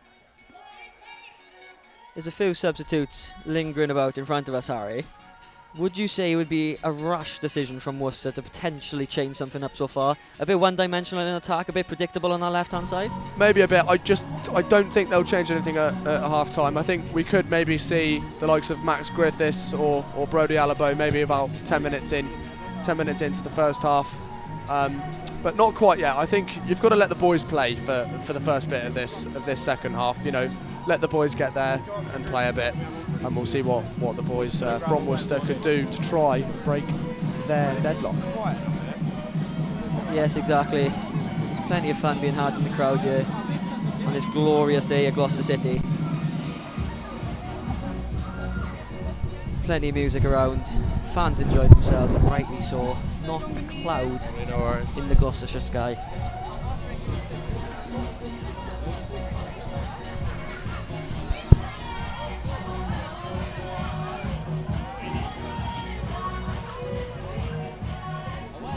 So Harry, plenty of goals still left in this match, plenty left out there in the first half. Would you say if Gloucester can get another goal, their confidence will only build and it could creep up? They've already won a game 8-0 this season. You know, 7 goals in the second half might be a bit of a stretch, but there is goals in that Gloucester side. 38 scored so far this season. Do you think if they score another, it could be game, set, match Gloucester? Well, the thing is, Jack, it's going to be very hard for Worcester to break the Gloucestershire defence even once. And if Gloucester can score again, and Worcester are going to have to do it twice, I just can't see how they could go on to win this game. However, if Gloucestershire fail to capitalise on a few of their chances and it stays 1-0 for a bit, there's no reason why Worcester can't go up the other end and score with the likes of the Olakolo brothers. We're not going to be able to have the sign-in. Mulakai's got a lethal we left foot, as we've seen. Because it's swearing. But no, I don't think it's rash. If Gloucester score, I would be very surprised if Worcester can bring it back. It's good. We'll see. It is all all to play apologies. for. As we move on. As we What look was your to name, go sorry? into the crowd. Harriet. James. Nice to meet you. Hello. What am I doing first of all? I don't know what. Just going to ask you a couple of questions. It'll be about football. Yeah. Just make it up. Game, atmosphere. Oh, great. Yeah. Yeah. Louise. I can't hear him. I can't hear anything. So I'm here with Harriet at half-time in the game. Harriet, how do you see the game so far? Well, I think Worcester could be playing a bit better because we are a 10 out of 10 team, but unfortunately we're slacking a bit at the minute. But it's all a mind game. We're going to come back and win. It is. And is there a specific player that we need to look out for the second half? Hines, the ginger one.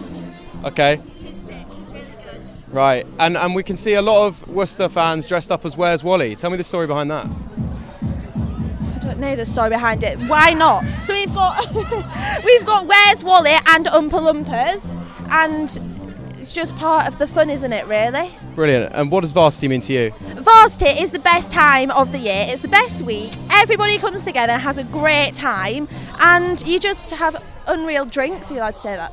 Yeah. Drinks, support your friends, and it's in the sun. It's wonderful. Brilliant. Cheers, Harriet. Enjoy the rest of the game.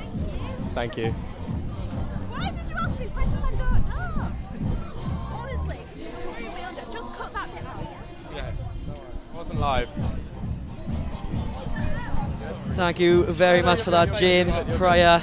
I couldn't hear half time still with us. us. Plenty of fun to be had, Harry. Music about really enjoying ourselves, definitely aren't we? We definitely are enjoying ourselves up here in the gantry, just like all of the crowd are. A fabulous song comes on, Nunny Talks. I'll coil it, yeah. Little boogie up in the gantry, there's never any harm in Do you that. want to head back over so so Worcester I can players get back to my camera? coming back out now. Yeah, I think they look to set the tone. They'll get out early Good and what? look to press on a unfazed Gloucester defence so far. Gloucester, however, will take their sweet time. You know, they're very they should be very happy with that first half performance. You know, solid. You know, look like a team they do look like a team that've gone unbeaten all season in truth, haven't they? They certainly do. They'll be taking all this time in the changing room to get some oxygen back into those lungs. You know, they were running a lot. No one more than Callum Bridge. A lot of running done in that first half. Yeah, some more oxygen in the lungs, get rid of that lactic acid, maybe a bit of Lucozade, a bit more energy. I had it on. And they'll be back here fighting probably 'cause of the same in the second half, trying to get that win over Worcester, which is yeah, an absolutely massive achievement for both sides, whoever wins. Yeah, exactly. And the women's game as well to finish up the day. A lot of blue seen there in the crowd. Everyone enjoying Varsity 25. Some more crowd members. Yeah. Having lots of fun, making sure that the hands are shielded from the sun. As it is Gloucester 1, Worcester 0. They will be very happy fans right now, Jack. Yeah, they will indeed. And it will be interesting as the sun starts to lower whether it'll get in the way of the goalkeeper, Toby Christie, in the Worcester goal. Yeah, well, it's just facing him, isn't it? I think. Yeah, maybe about half hour's time. That's going to be quite low. That's probably going to be in his eye line, Jack. Let's hope it doesn't impede him. Yeah, he might opt for a hat. I doubt it though. You use quite a lot. You'd want to keep that mullet out, I think. I can't believe how cracking head. You've got to be honest. Absolutely. He has opted for a hat actually. Do you know where he gets his haircut? I don't know actually. Unfortunately not. I get mine done in Cheltenham, not Worcester. Custie's. Custie's, yeah. Little shameless plug there. There's a few good trims out there, to be fair, but not more than the Worcester goalie. Who has had to cover it up now, as that's a shame. He doesn't want to. Yeah, exactly. He doesn't want to battle with that sun. We're shaded away in the gantry, so unfortunately we're not getting any UV on our skin. But there's plenty of warmth out there on our field, and you can see the colour in some of the faces, both on Gloucester and Worcester. You know, the heat is going to play a massive impact. You know, especially when fatigue starts to set in.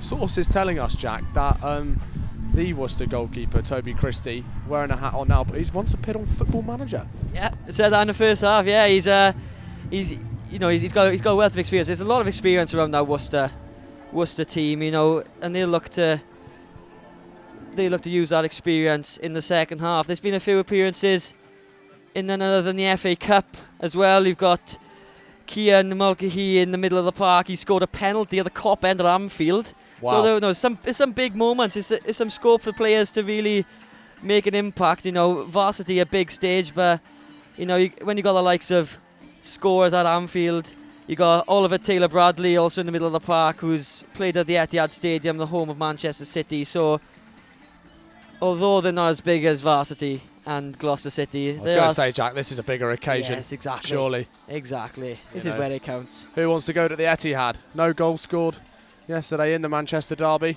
We've already seen one here today, so I know where I'd rather be. Exactly. It's a couple of balls on the field, 3 altogether as is getting passed around the Gloucester. You have to say, Jack, the cheese is louder than the sauces so far. Indeed. Throughout this football Varsity. Still more fans coming in. Obviously the women's game is later at 6 PM, so hopefully everyone will stay for that. Another great game on offer here at Gloucester City Stadium. I tell you what I do love is, you know, despite how bitter this rivalry can be, is just Rhys Williams and Jamie having a laugh as the second half, they wait for the second half to get away. You know, plenty of laughing. Like, I'm not entirely sure whether they know each other. If they don't, that's even more remarkable. I thought you were going to say Toby Christie's haircut for a second there, Jack. He's got it back out actually, so we're all happy here. That's good news. He's hat on, hat off. We might have to get a counter on how many times that changes, but he has opted for no hat at the moment. We'll keep you updated on that. We'll make sure we focus more on the football rather than the hairdos at the moment, though. You are right, Jack. As the second half looks to get underway, but it's still, like I said, laughing away are Jamie and Rhys Williams. That's what you love to see. All the football players, all making friends. At the end of the day, they're here to have a good game of football and hopefully win. I tell you what is interesting, though, is that Jamie has swapped onto the right-hand side. You know, like we said in the first half, Brown was, you know, cutting out any passes or any attacks going down that left-hand side. So maybe Jamie will look to attack the gaps that Rhys Williams leaves when he goes on to attack and try to get past Captain Dylan Venn. I was just going to say, Jack, Captain Dylan Venn is indeed a classy operator, as well as Ben Brown. Those back three they're letting nothing through. And it is interesting, as you say, Jamais, the left-footed player, he started on the left wing, now he's over onto the right wing. Maybe it could be a bit of a defensive strategy. I know that Mascon Rees-Williams is he's very quick on this left-hand side. Maybe it's so that Jamais can get back and defend him. And underway, Gloucester get us started as Weaver looks to clear the ball long, as Blackman looks to pick the ball up on the right-hand side. Out for a Gloucester goal kick. But you can see with the attack definitely starts with Weaver. If it doesn't, if James doesn't pick up in the middle of the park, it's definitely Weaver looking long for Bridge or Hunt, isn't it? Yeah, 100%. All of these defenders, they're all looking up and seeing where the space is. And I think that's what's given them a bit of joy in that first half so far. They're straight back into Worcester's half as the Gloucester Football Society men are making a lot of noise behind that goal, which Toby Christie finds himself in. There's the throw in by Williams. Proper zip in that throw in, mind, isn't it? You can see the right arm come over. It was almost like a two-handed American football pass or like a hooker throw in rugby, but it didn't trouble anyone in the Worcester box. Unfortunately, no accuracy in that one. He'll be looking to sort that one out. That's definitely a bit of attack for Gloucester. They really do succeed with that long throw, because if not, they definitely wouldn't do it. Here's the hatless Christie. I'll tell him to stop soon. It's picked up in the middle of the park. And it's out. It looks like the wing backs have changed sides as well. They have. Maxon Rees-Williams is on the right-hand side. Bit of a chess game, actually, there. Yeah, a bit of chess. You'll change, we'll change too. So Blackman has come onto the left-hand side, and Rees-Williams will look to attack down the right. I'll have to try and figure out why. I think, honestly, it's a defensive strategy from Worcester. Or maybe from Gloucester. You'll see, here's Rees-Williams. Look onto his favourite left foot. It's whipped in. Oh, it's a great effort. And he nearly finds the top left-hand corner. What an effort that would have been. There's a few oohs and ahs around the Gloucester City Stadium. And Williams will look to hope to do that soon. I think it's just a temporary switch of wing-backs there as Williams came over for the throw-in, wasn't it? So he'll return to his favoured left-hand side. Tell you what, Rees-Williams did so well there to get the ball out of his feet and create himself the opportunity. The shot was a whipped shot, an absolute fizzer, looking for the top left corner of Toby Christie's goal. As Parker looks to attack now. He'll attack Blackman. Here's Parker. Into the edge of the area. There's a way by Brown once more. Parker picks it up. Right-footed effort. Oh, and it's just... How has he missed that? Wow. That's a massive, massive chance for Worcester. And it is Josh Hinds. That is very unfortunate at the back stick. But Worcester... Big, big chance at the start of this second half, Harry. Wow, well, it was Ethan Parker on the left-hand side. He managed to just get the ball. It was bouncing around in the Gloucestershire half. It's the first time we've seen a bit of sort of unsureness in that Gloucester defence. But it was Yusuf Rafai who was going for the diving header at the back stick. Whipped in by Ethan Parker, and he just missed the ball. Absolute heartbreak for Worcester. Pleasure for Gloucester.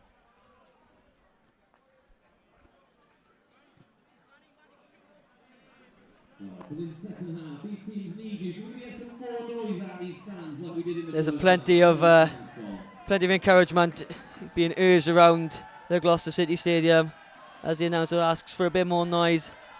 There'll be plenty of noise in this second half, Harry. There's enough noise, Jack. We're going to see a lot of noise. You'd hope so anyway. We've got Adam Smith over the ball, the first year who plays in midfield, looking to whip one in. He's looking for his captain, Venn. Venn up in there. Here's Williams. Back to Venn. Venn with his left foot. But he's blocked, and I think he was offside. Yes, he was. Yeah, flags up there. Nice little bit of link-up play on this side from Maxon Rees-Williams and Dylan Venn.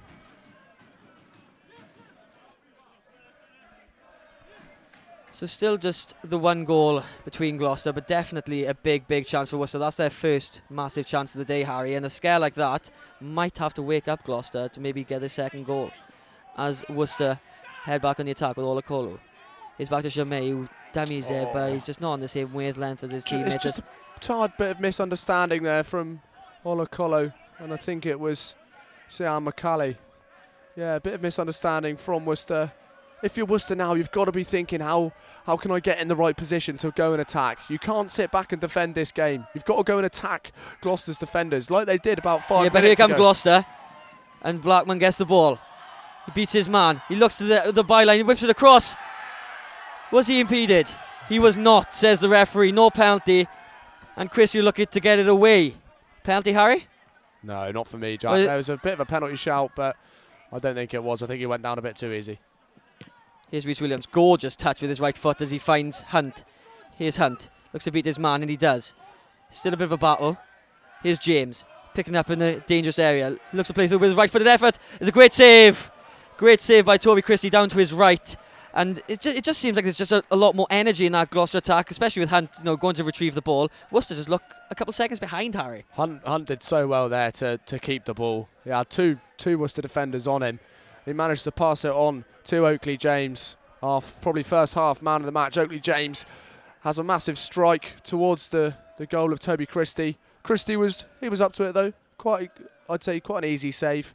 Didn't test him too much. And now it's a Gloucester corner, which James Blackman can whip in from the left-hand side. A lot of height for Gloucester. Ben Brown in there, you can see, trying to get a good position. He looked for his first goal of the campaign, that's for sure. But these corners have been a definite threat. Here's Blackman once more, whipping the ball into the area. Weaver looks to get up. What a ball. But it's a bit too high even for him. Whip back in once more. But Olakolo gets it away. Or does he? He looked to play out from the back. He doesn't get very far as Venn stops that attack at source. There's a tad bit more movement from the Gloucester players. Worcester, they're just struggling in the midfield. Maybe they need a bit more work rate from their wing backs possibly. Maybe their strikers need to drop back a bit more. There's a through ball there is dislodged. And here's James once more. He looked to pick up the ball like he did in the first half. You can just see him, he's glancing around constantly. Almost an air of La Mesa in his veins. As Brown picks the ball up, and he'll look for Dante Welch. They're finding the space so well. It's just triangles, 1-2, 1-2, 1-2, and when the pass is obviously on, when they want to go forward, when it's on, they'll just slide it on through. Yeah, there's no hesitation about that Gloucester attack, and I think that's just a slight difference.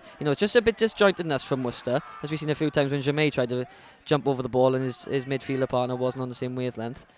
So Gloucester, they just look a bit more of a confident machine as James is directing traffic, as he often does in the middle of the park. Here comes Bridge. Williams will make the run outside. Oh, he good looks ball. to find him, but it's Hunt. Hunt's through on goal. 1-on-1 with the goalkeeper. Or was he fouled? He was not. That's a big chance again for Hunt. He's looking to add to the Gloucester lead. And well, it's that Bridge and Hunt link up again. Bridge just sliced him through onto Rory Hunt, and it was on his left foot. He went near post to the right hand side of Toby Christie and just couldn't squeeze it in to make it Gloucester 2, Worcester 0. Still 1-0. Here come Gloucester once more. Down the right hand side, whipped into the area, but Christie will collect once more. It's really good attack from Gloss. So good. Callum Bridge, his hold-up play, his ability to just hold it up, keep it at his foot, and then link it on to the overrunning runners of Rory Hunt. It's unfortunate for him that he couldn't quite squeeze it on through. But well played Gloucester anyway. Venn's ball is cut out, so Jamay will have her on the right-hand side. He did look for the switch, but he'll opt for the easier and safer option back to his goalkeeper Christie. I like that, Jack. Just going back, getting the ball, going back to the keeper, and just restart the attack. There's no point to force it yet. Brown will happily see that ball out on the far touchline, and like you said, there's no need to rush anything for a Gloucester point of view as he tries to direct the traffic in front of him. A big long throw from those long arms. Nickname Melman, if you know your Madagascar, if you like your films, Harry. And there's a reason behind that. That's a draft, is it? That is, yes. Yeah. Well, so you can certainly see why. Jamay will look to beat Venn. He's Jamay onto his right hand side. He's whipped at the area, and it's a goal.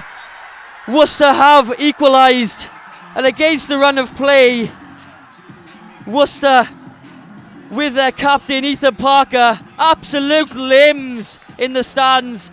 And Callum Bridge looks to urge his side. Come on, boys. We've been on top, but we're not in front anymore. Well, Jack, it's the battle we've been talking about for a while. It's Jamais and Mascon Rees-Williams. Jamais gets the better of him this time. He managed to turn him inside out, and it was a great ball in from Jamais on his unpreferred weak foot. And guess who's there at the end of it? Ethan Parker. Yeah, the skipper gets on the end of it. We did say he looks like a player that can make something happen out of nothing, and that's what he's done. He's dragged his side through despair, and they're level in Varsity. They've only had one win all season, but this is the one that counts. This is the one that means the most at the end of the year. This is where you make your memories.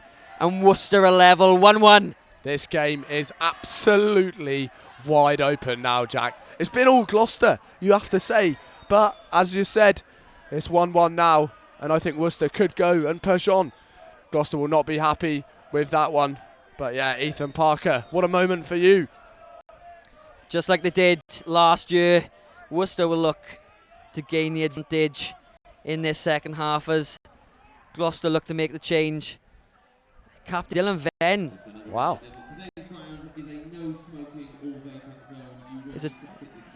He's leaving the field. I think it may be a double change as Ollie Dark has come on in attack.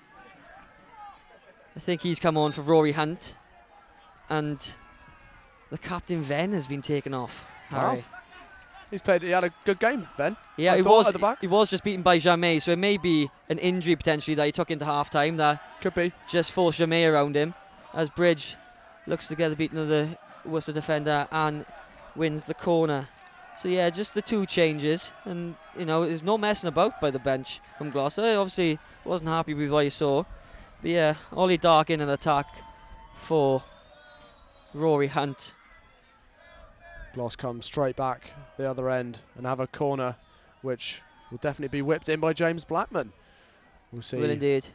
We'll see what they can do from this one. It was absolute limbs from Worcester there, Jack, wasn't it? It was nice to see. It was indeed, was indeed. In it comes. And Christie, counter's on it. He's far more excited than he was 10 minutes ago, that's for certain. It's one as Worcester are in the way on the counter attack. There's a space in the middle of the park is found there. Here he comes. Gloucester bodies flailing around him. Onto his right foot.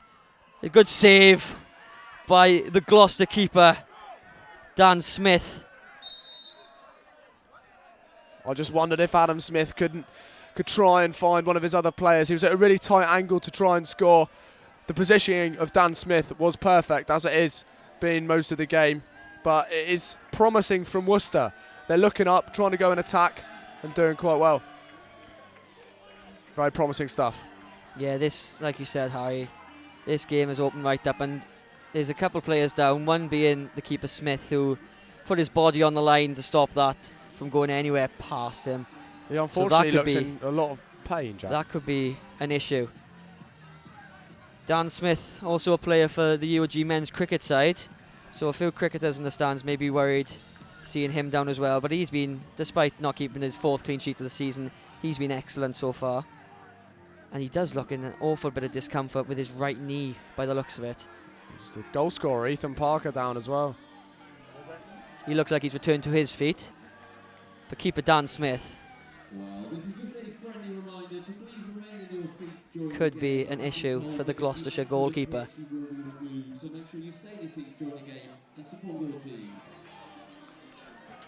So Harry, 1-1, and Worcester's heads are well and truly up. The tails are wagging, rightly so. But like we said in Varsity, all can change so quickly, and our pendulum has well and truly swung Worcester's way. Well, it's exactly what you wanted to see from Worcester coming out of the blocks in the second half. You wanted them to come out and make a game of it. They weren't, they'll be the first to tell you, they weren't really at the races in the first half, let's be honest. But they've come out here now and brought it to Gloucester, scored a goal, and it's wide open in the Varsity. It is indeed. The only issue for Gloucestershire is that I don't believe there's a recognised goalkeeper on that bench. I may be wrong, but the sheets in front of us do suggest that there's no Gloucestershire University, goalkeeper replacement. I'll just try and check that one for you, but I do think you're right.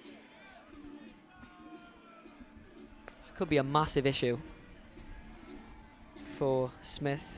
Played all 10 league games in the league campaign. The third year. It'll be his final game for the club. And the players are just left to enjoy the sunshine at the moment, but one person that's really not enjoying is Dan Smith, but he does return to his feet. That's Hopefully, good to see. Hopefully, the Gloucestershire keeper can resume, because there's no way to be dismissed from your final varsity for your university. Just looking to jump up and down. He does look rather fragile, moving a little bit gingerly, but not too bad. I do think he'll carry on, Harry, which is excellent news for everyone. Let's hope so. Who's associated with Gloucestershire University. Did look like a nasty one though, to his right knee. You know, you got to be careful on these artificial surfaces. They are quite nasty on the old ligaments. Yeah, very nasty. Might have just jarred it or something. But it's good to see him back on his feet, definitely. And we can continue this very lively start to the second half. Indeed we can. There's plenty of noise, especially when the game breaks down from the fans. Just on that, Jack, there's no recognised goalkeeper on the bench of Gloucestershire, so it's good to see that Dan Smith can continue, because that would have been a very big issue if you are a cheese. It would have been. It would have been. Here comes the box. Flicked on! Oh, it's a goal! Worcester taking the lead out of nothing. It looked like a bouncy ball, and I think it was Olakolo who got the touch. Well, and Worcester are in the lead in minutes, and Gloucester can't believe their eyes. Well, Dan Olakolo has come out this second half and really given it to Gloucester. He scores. Well, it's a great little flick to the far corner. And it's absolute limbs for Worcester again. They score 2 in the second half. This game has turned on his head, Harry. You know, you wouldn't have expected that coming out to the second half, but just like that, it took us by surprise, it took everyone in here by surprise, and most importantly, it took the Gloucester players by surprise, but the Worcester attackers knew what they were doing, and Olakolo wheels away. And just like that, this story has taken an almighty turn. I was just wondering, Jack, if Dan Smith's right knee could have been a factor in that goal. Potentially. Could he maybe have dived to try and get there? I don't know. Obviously his knee's hurting a lot. It was a great finish nonetheless by Dan Olakolo, and Worcester find themselves in the lead. Just a lack of concentration by Gloucester, you've got to say. Everyone looked to switch off. I think they were just waiting for the ball to get bounced and passed back around. They've been so settled so far, and all of a sudden they switch off for a second and Worcester take advantage. As James looks to play, his shirt's been tight, but there's been no call of a foul as he picks the ball up once more. Looks to beat his man around the right-hand side. He does with ease. Into the area. Here comes Dark. Calls a shoot. He can't get there though. As Rhodes is there once more. Oh, well played. It's been stolen. Here's James. Here's Rhys Williams. Gearing up to shoot onto his left-hand side. But it's well defended there by Worcester. And this game has really, really ramped up, Harry. That's great defending there from the Worcester defender. As Rhys Williams looks to whip the ball in once more.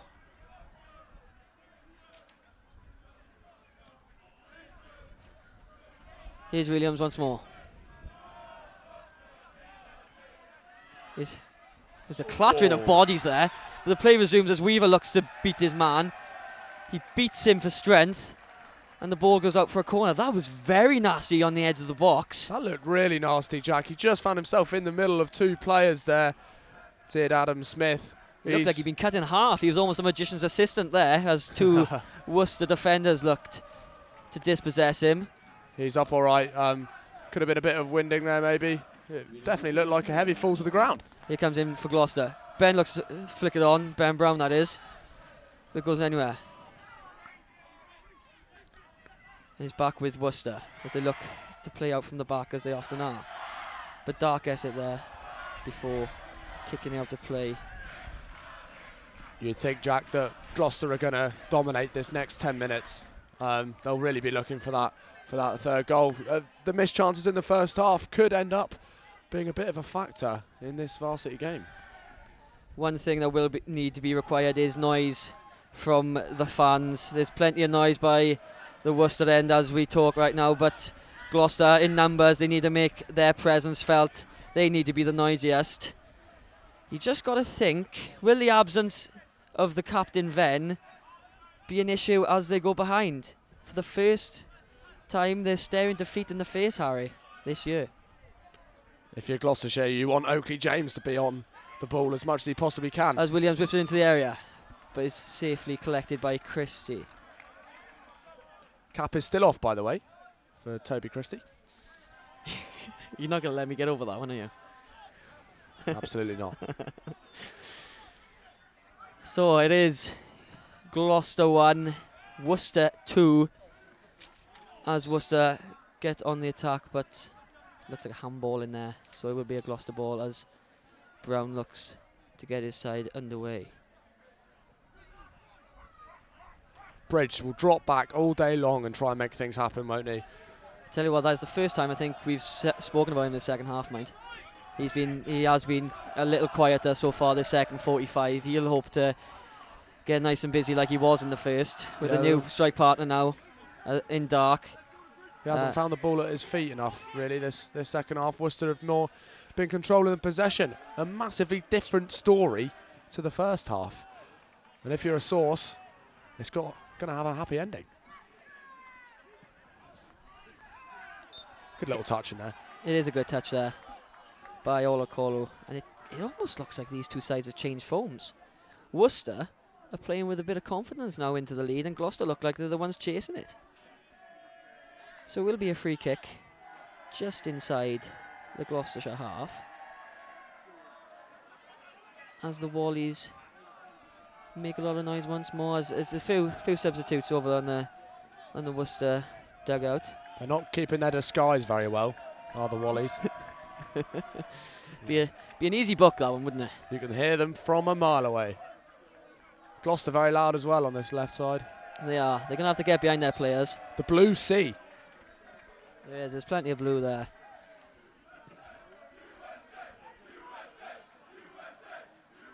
USA is the Chances cheer. USA? Unsure about that, Harry.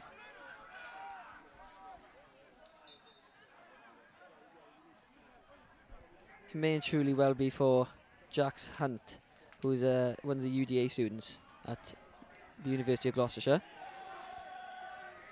Certainly could be. And the game's standard has slightly gone into a lull. It's just gone into a bit of a low point at the moment.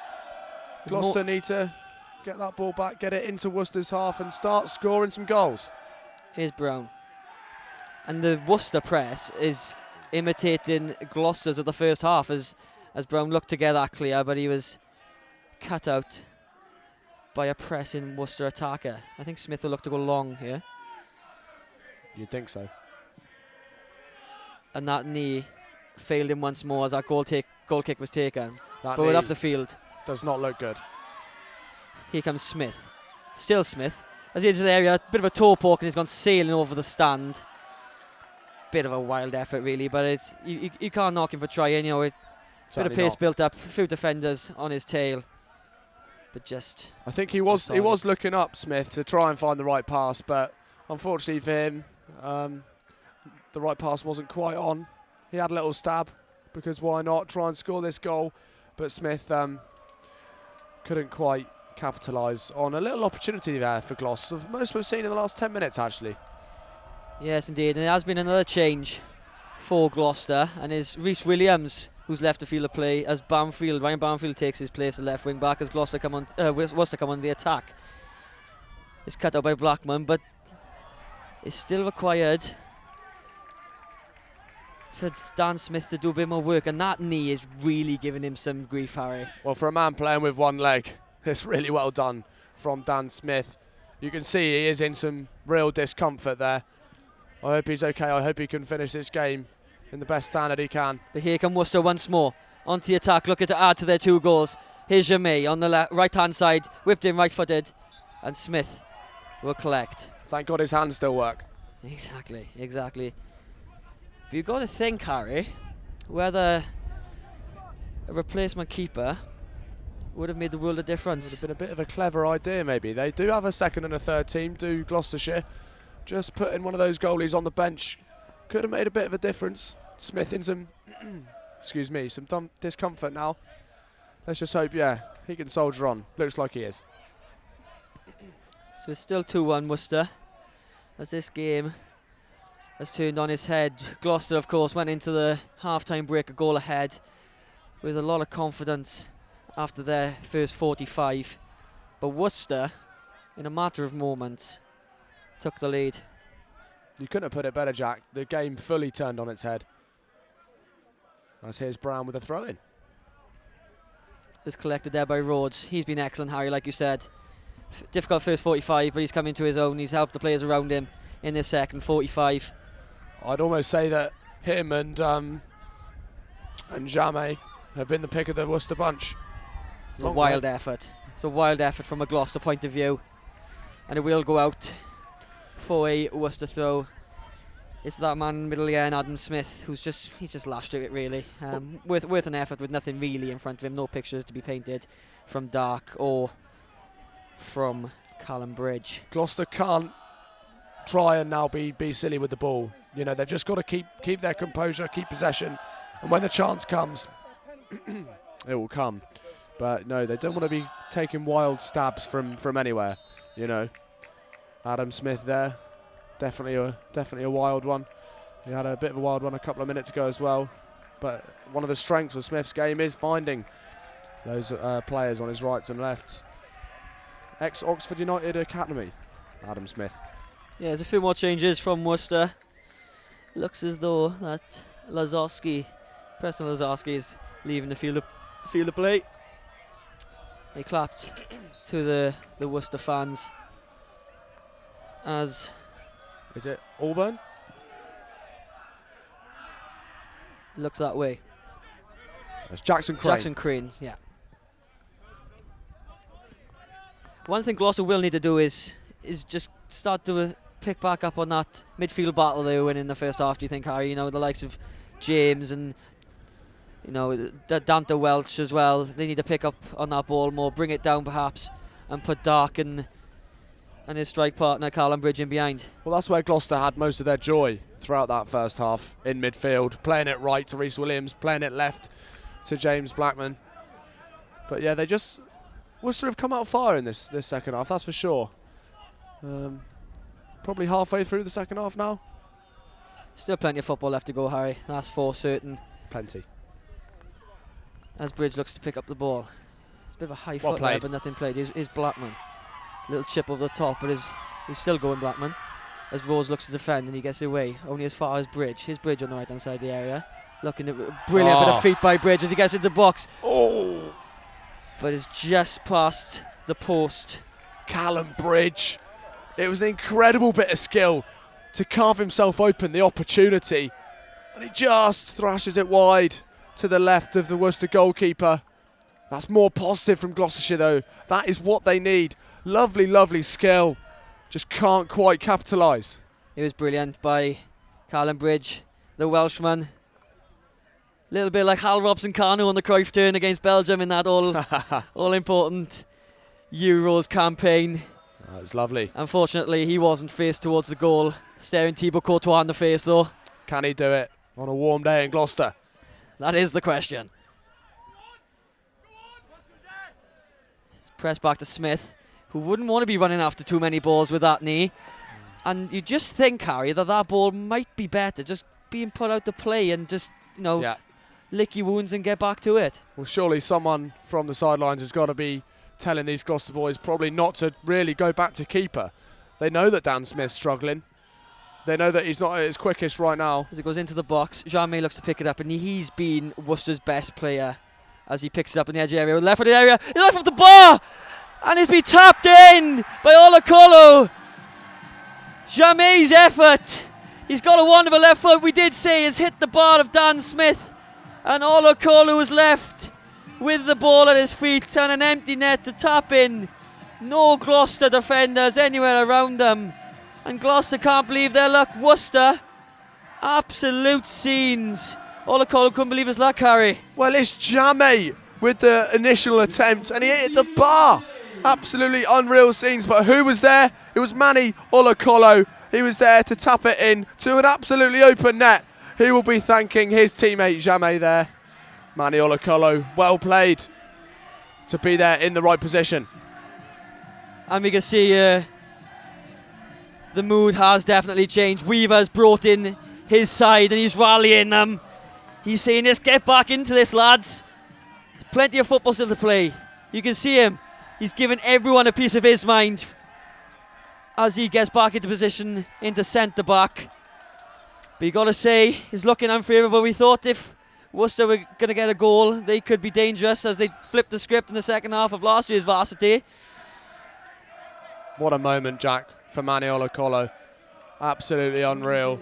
Jamais made the chance. He's been such a spark for Worcester on this right-hand side. Hit the bar. Nothing Dan Smith could do about it. And it was Ola Colo who was in the right position at the right time and finished it off for Worcester. And you got to be frank, the change to put Jamais onto the right-hand side away from Brown has been a stroke of genius from the Worcester bench. Genius. And that has been the difference. In truth, he's been brilliant, cutting in on his left foot. But he picked it up on the left-hand side of the box, and that effort is absolute rocket, wasn't it, Harry? He's surprised he didn't fly into the top corner. Absolutely scintillating effort, to be honest. The left-footed wand of Jamais. It was a shame it didn't go in on his behalf, really. But he'll be more than pleased to see the ball eventually in the net. He won't mind. He won't mind. He's more than helped his team build that 2-goal buffer. And I can't believe, Harry, we're even speaking in these circumstances, if I'm being frank, going into the second half. Yeah. I really didn't think that Worcester had even got off the bus yet, really. Well, at half-time, we were sort of thinking, how many more goals can Gloucester score? Exactly, referencing that 8-0 against Plymouth earlier on in the season. But as anything but as they go again, Worcester. And I got to be honest, if anyone's going to score 8 goals, it might be Worcester. Exactly, as James looks to get it away. Good Here's football. James once more. Drifting away from defenders gorgeously. Here's James. Trying to get the beating of his Bridge. Here's Smith along the area. There's a goal. Gloucester get one back. It's the substitute. Ryan Bamfield gets one back for Gloucester. 3-2. Game on, Harry Papworth. Game is indeed on. It was great football. Absolutely brilliant build-up play. It's that man, Oakley James, again, in the middle of the park. He's just gliding off defenders. He finds his striker, Callum Bridge, and we've said it before, we'll say it again. His hold-up play is incredible. He managed to lay it off nicely on that right-hand side, and well, there's one thing for sure. He will not have an easier finish. Back in the game now, Harry, as Bamfield, who came off the bench on that left wing-back position. What a finish that was. Bit of fresh legs, the ones I had to replace Reece Williams, who did so well in our first half. 3-2, all to play for. And the noise is picked up once again. 3-2. This is definitely all to play for, Jack, as you just said. I don't think Ryan Bamfield will have an easier finish than that. Well, I say all season, the end of the season now. But Gloucester, it was good to see them get back in the game. It looked like a massive low point the whole second half, and now they've come out of the blocks after the fourth goal of the game was scored, and they managed to get the fifth. I think the only way that Bamfield will get an easier goal today, if it's his name, is Maniolo Colo, because that finish, he couldn't miss, could he? I think he could have done that with his eyes closed and his boots off. So there's plenty of football still to play, plenty to change. Well, Jack, 3-2. You couldn't ask for a tighter game going into the last sort of 15, 20 minutes. Can Gloucester score to make it 3-3, or can Worcester extend their lead? We've got a bit of an injury at the moment it's the captain down again, Ethan Parker of Worcester, the goal scorer as well, the number 9. Another reminder for those 3 vehicles. So if you own a Volkswagen Polo, registration Alpha Kilo 24 Charlie Kilo Alpha, or a Ford Fiesta, Whiskey. It is interesting though, a few injuries going around Captain Parker, but we got to be keeping our eyes, I think, firmly on keeper Dan Smith. He's got the armband at the moment for Gloucester. His knee will will be thankful for this bit of rest. Yeah. In the second half. Wind's just picked up a tad, Jack. It has. It has. The sun's still shining though, as we can see with Christie. Still no hat. That's enough now. One too many. No, it's Worcester will definitely be the happier of the two sides. I'll tell you who has been absolutely phenomenal so far is Andrew Rhodes. He's been so good at the back for Worcester. Just such a commanding presence in the central defence. He is the man to stop Gloucester from scoring, although he won't be happy that he just let one in there. As Jamie gets back on the ball inside the Gloucester penalty area. He'll look to beat Brown. Here's Jamie. Silky skills, you must say. He knows what he's doing when he's on the ball. Very silky. He's been instrumental, hasn't he, Jack, in this Worcester side? He has indeed. He has indeed. And you know, you need players to just pull you out of difficult situations. 1-0 down at half time. You need a bit of spark. Oakley James set the tone early on, but it's been Jamie in the attacking areas for Worcester, which has inevitably led them into the lead, albeit just by 1 at the moment. If there's a next goal in this game, it'll be really interesting to see who it goes to. If it's to Worcester, it certainly would. It'll really be a punch to the guts of Gloucester. But if Gloucester can draw this one level, it'll be a really interesting last few stages as James is dispossessed, but he wins it back as the ball goes out of play. I want another goal, Jack, so we can get a bit more football. Exactly. Plenty of football left to play if there's another goal, if we go all the way. But it's like we said, 7 goals, in last year's Varsity, 5-2. And we're currently at 3-2 as it stands. As the Gloucester contingent in the stands start singing, "We hate Worcester." Those are the words. Bitter rivalry. But like you said, it's those players on the field that matter the most. And like we said at half time, when Jamie and Rhys Williams were having a laugh and a joke, you know, you're all going for the same goal. There will be winners, there will be losers, and it will be the end of the road for the Worcester captain Ethan Parker as he claps away to his right to the Worcester. Well played. Worcester stand. Like we said, he got that goal, didn't he, to get his side. It was an extremely important goal. It was, and like we said, he was quiet in the first half. You know, wasn't the best first 45, but he won't care. He won't care if his side go on to win this match. And his goal would have been an instrumental part in why they went on to win it. All hypothetical so far, though. Nothing set in stone. There's a bit of afters there. Bit of argy-bargy. This means a lot. Varsity always does. It's the big game of the season. Like I said, Gloucester, yes, undefeated in the league campaign. What an achievement. But it'd be a bitter taste in the mouth if they go on to lose this match, especially when they went on to lead at half-time, Harry. Absolutely, yeah. They'd be thinking at half-time, how can we score more, not how can we defend them? As the ball comes in once more. It's flicked on. Who's it off? It was off a Gloucester head. Brown, I think, had the last touch. So will be a Worcester corner. It just feels like Worcester just catching Gloucester sleeping once or twice, Harry, which was definitely the case for the second goal. Yeah, sometimes it nearly happened again. Sometimes the defenders are just switching off a tad. Worcester are finding the right passes, pockets of space. But I would be careful of the Gloucester counter-attack as well. Ollie Dart come on up front. He's very quick. Ball came in and James just headed away on the front stick. He's got to he's got to pick the ball up more in the middle of the park. You think if Gloucester want to get the third goal, he's been brilliant in the middle of the park. He was helpful for the second goal, and he had a really good first half as well, Harry. Certainly, absolutely. Jamie will look to take this corner on the far right hand side. Take all the time he wants, won't he? He will now. He will now. He wouldn't have in the first half, as the referee tells him to crack on with it. 2 hands raised. Let's see where this one ends up. Potentially the back stick. Here comes Jamie. He does opt for the back stick, and he's over the bar. It's a great ball, isn't it? It's a great ball. It's a lot of whip. It almost emulates. I know he's left-footed, but it almost emulates the delivery of James Blackman from Gloucester, doesn't it? You know, he got 2 corner takers who are putting the ball in very dangerous areas, Harry, and you know, you could be licking your lips if you're someone who likes a headed goal. Well, it was Jackson Crane who had the opportunity, just couldn't keep it down really, could he? There's no one around him. He had a free header, but Crane, unfortunately for Worcester, couldn't extend their lead. Still 3-2. Here comes Gloucester with Banfield, but he's dispossessed. Up the line, it goes for Worcester as Weaver looks to retrieve. He does. He clears it up the line. Here's Banfield once more.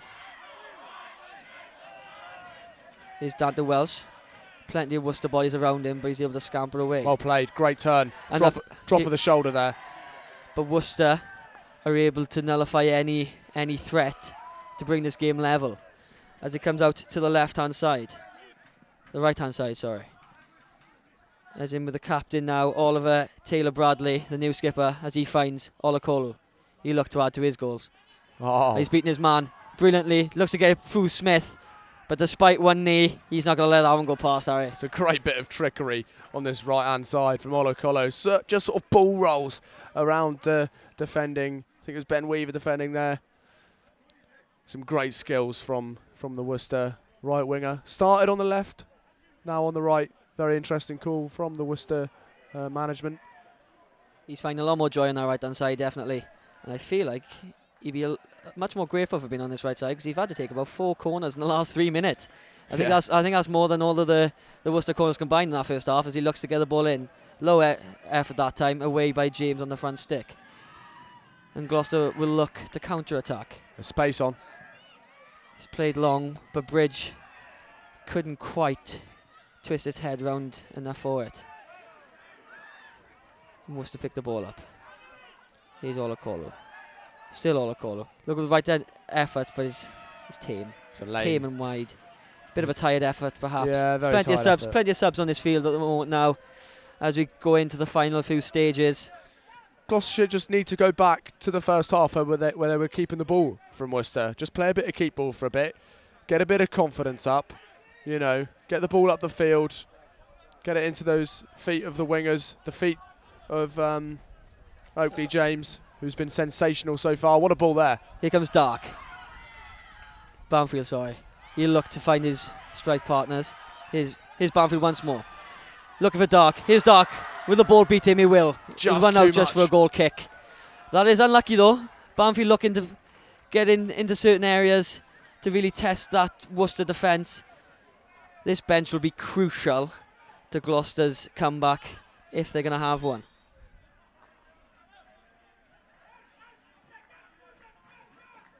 Sun still shining in Toby Christie's eyes.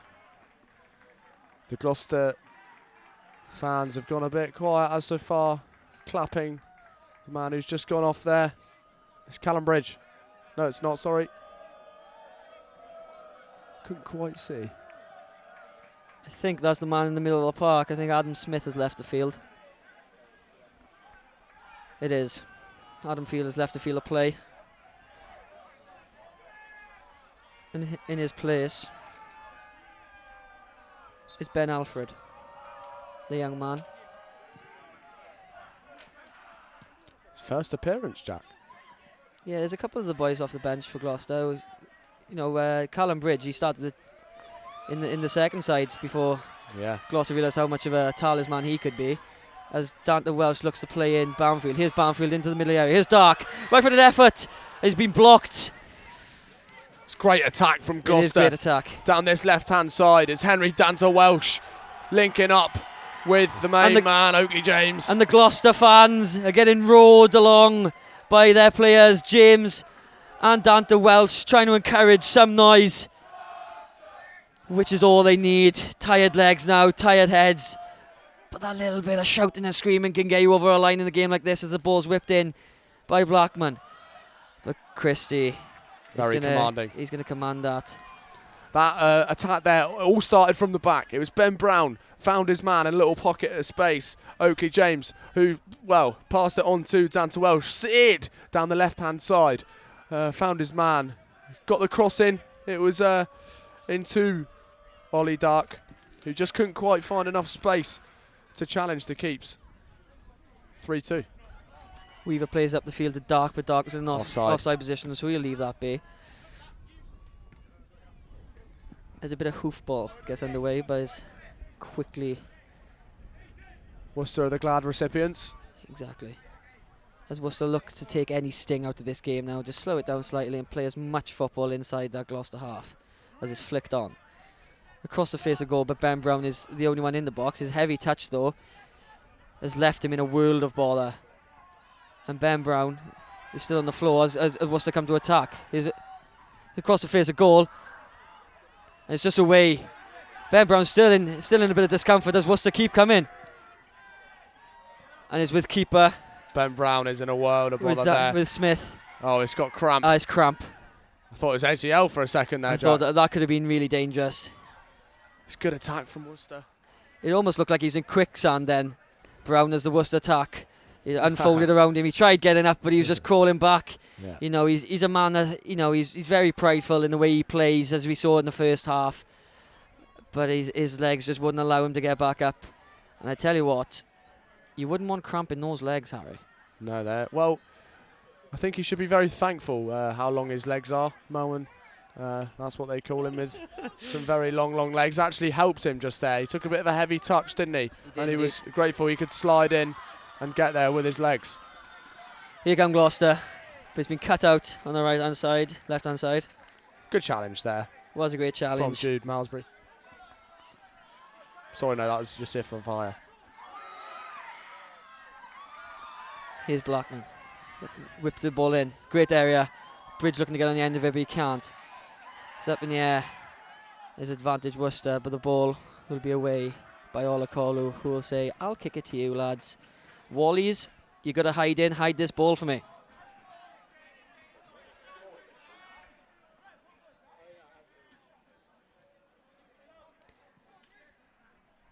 So, not an awful lot of time left for Gloucester to get back on level terms. Careful.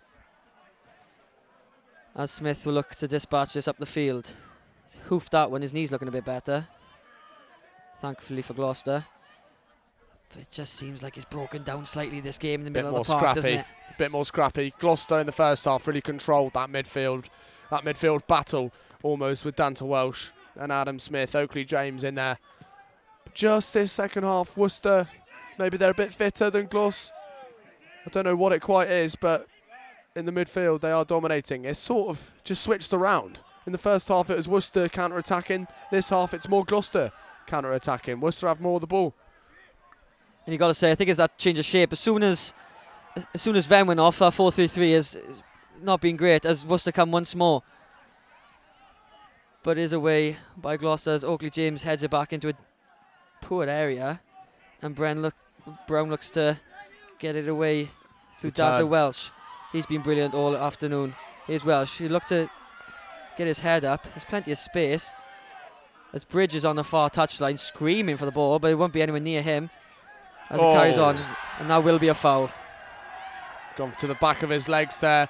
It's a bad challenge from Manny Oloko.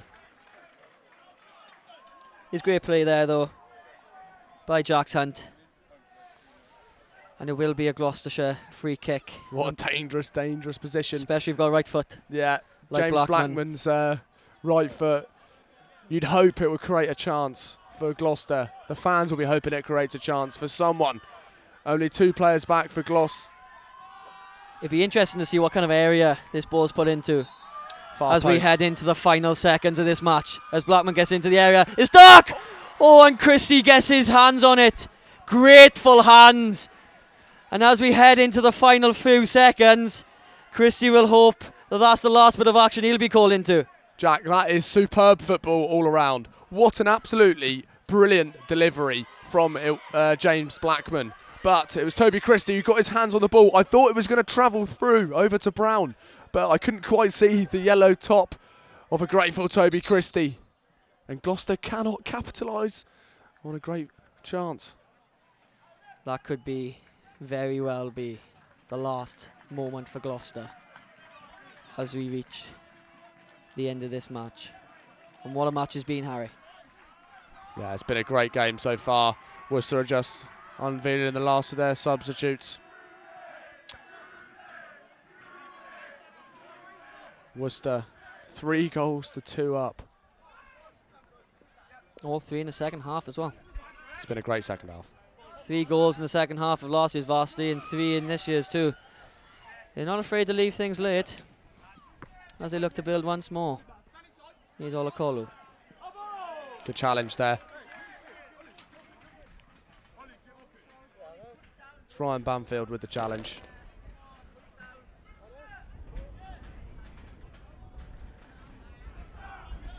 Haven't heard too much noise from the Gloucester spectators in the last couple of minutes. Just a slight hush, isn't there?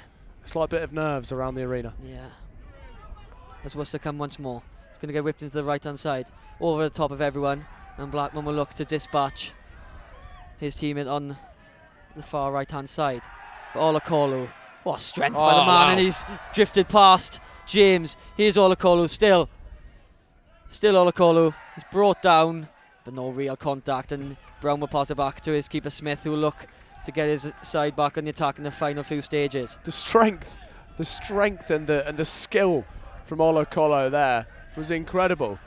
The step overs he did just to evade the defender. Easy football to watch, very easy. Well played, Mr. Manny Olakolu. And that's a bit of gamesmanship there, just in front of us. As we got 5 minutes left of this match, I think that ball was, he could have caught that, couldn't he? But he'll just let it go past him. A few seconds wasted, there's a few gained. He knows what he's doing. For the Worcester point of view. As Olakolu goes once more. It's dispatched down the right hand side, but he's offside. That was Dan that time on this right hand side. Both players having a great day at the office. Yeah, Ethan Dalton, the ball just beating him. Plenty of pace on his surface when he's dry. As Rhodes goes up for the header against Dark and wins it well. He's been brilliant, Harry, hasn't he? You've picked up on him early on, and he's just continued to grow into this game. And I think without him, the players around him will be... But here comes Worcester. 1-on-1 with the goalkeeper, the new skipper. He's put it away. Worcester wheel away into celebration.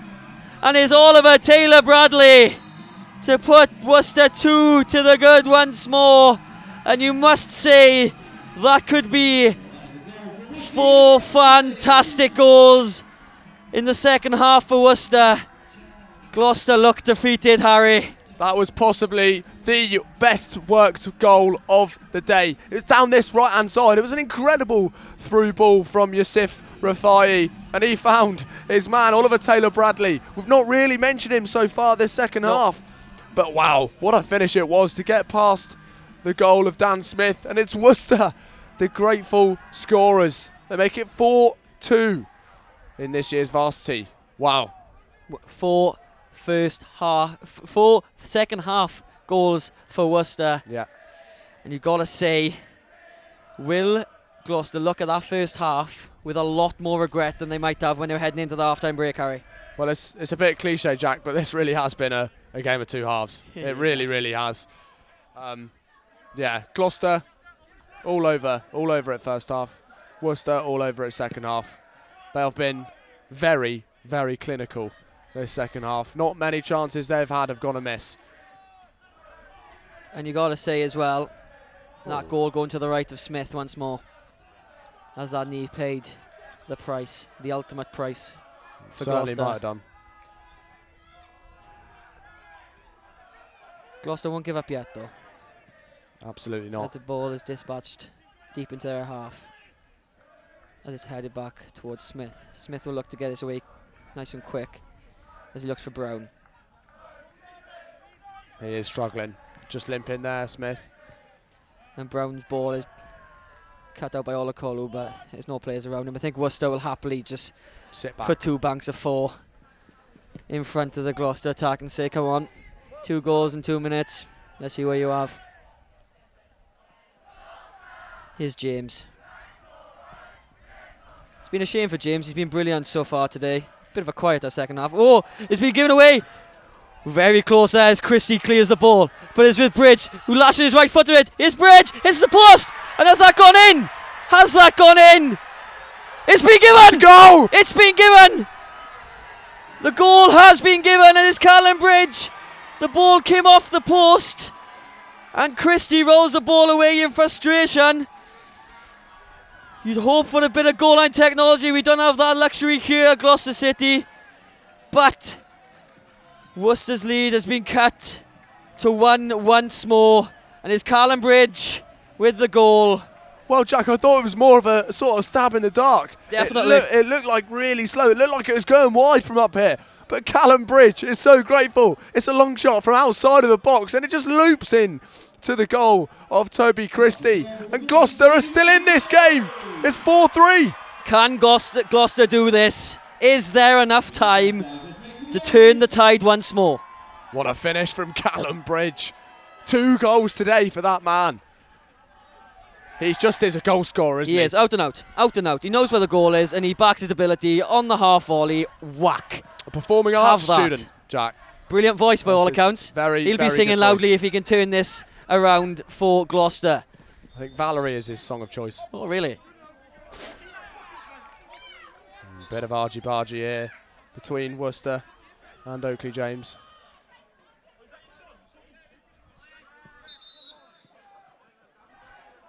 And it'll be a booking for Olakolo, I think. As he just saying tells some really silly things to some crowd members there. Olakolo just needs to put a sock in it.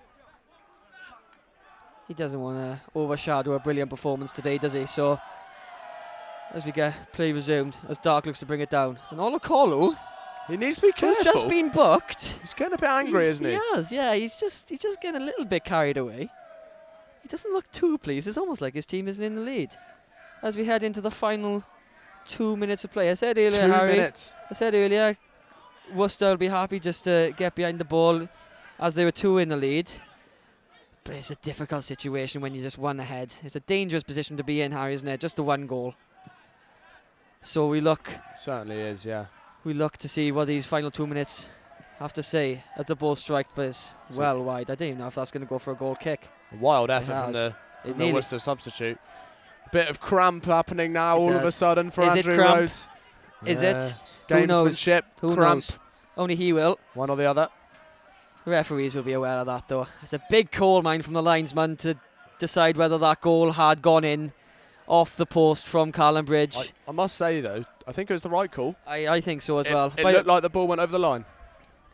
The only person that was thoroughly disappointed was goalkeeper Toby Christie, of course, as his efforts weren't enough. I think he just stumbled into his own net, didn't he? Yeah, he did. Just but it's wasn't all to quite play quick for. enough. It is all on the line. As that ball, just in the last minute now, that ball has gone into orbit. Here's Brown back to Smith. Brown once more. It's well held up. Weaver looks like he's taking a position in a more attacking role now, doesn't he, Harry?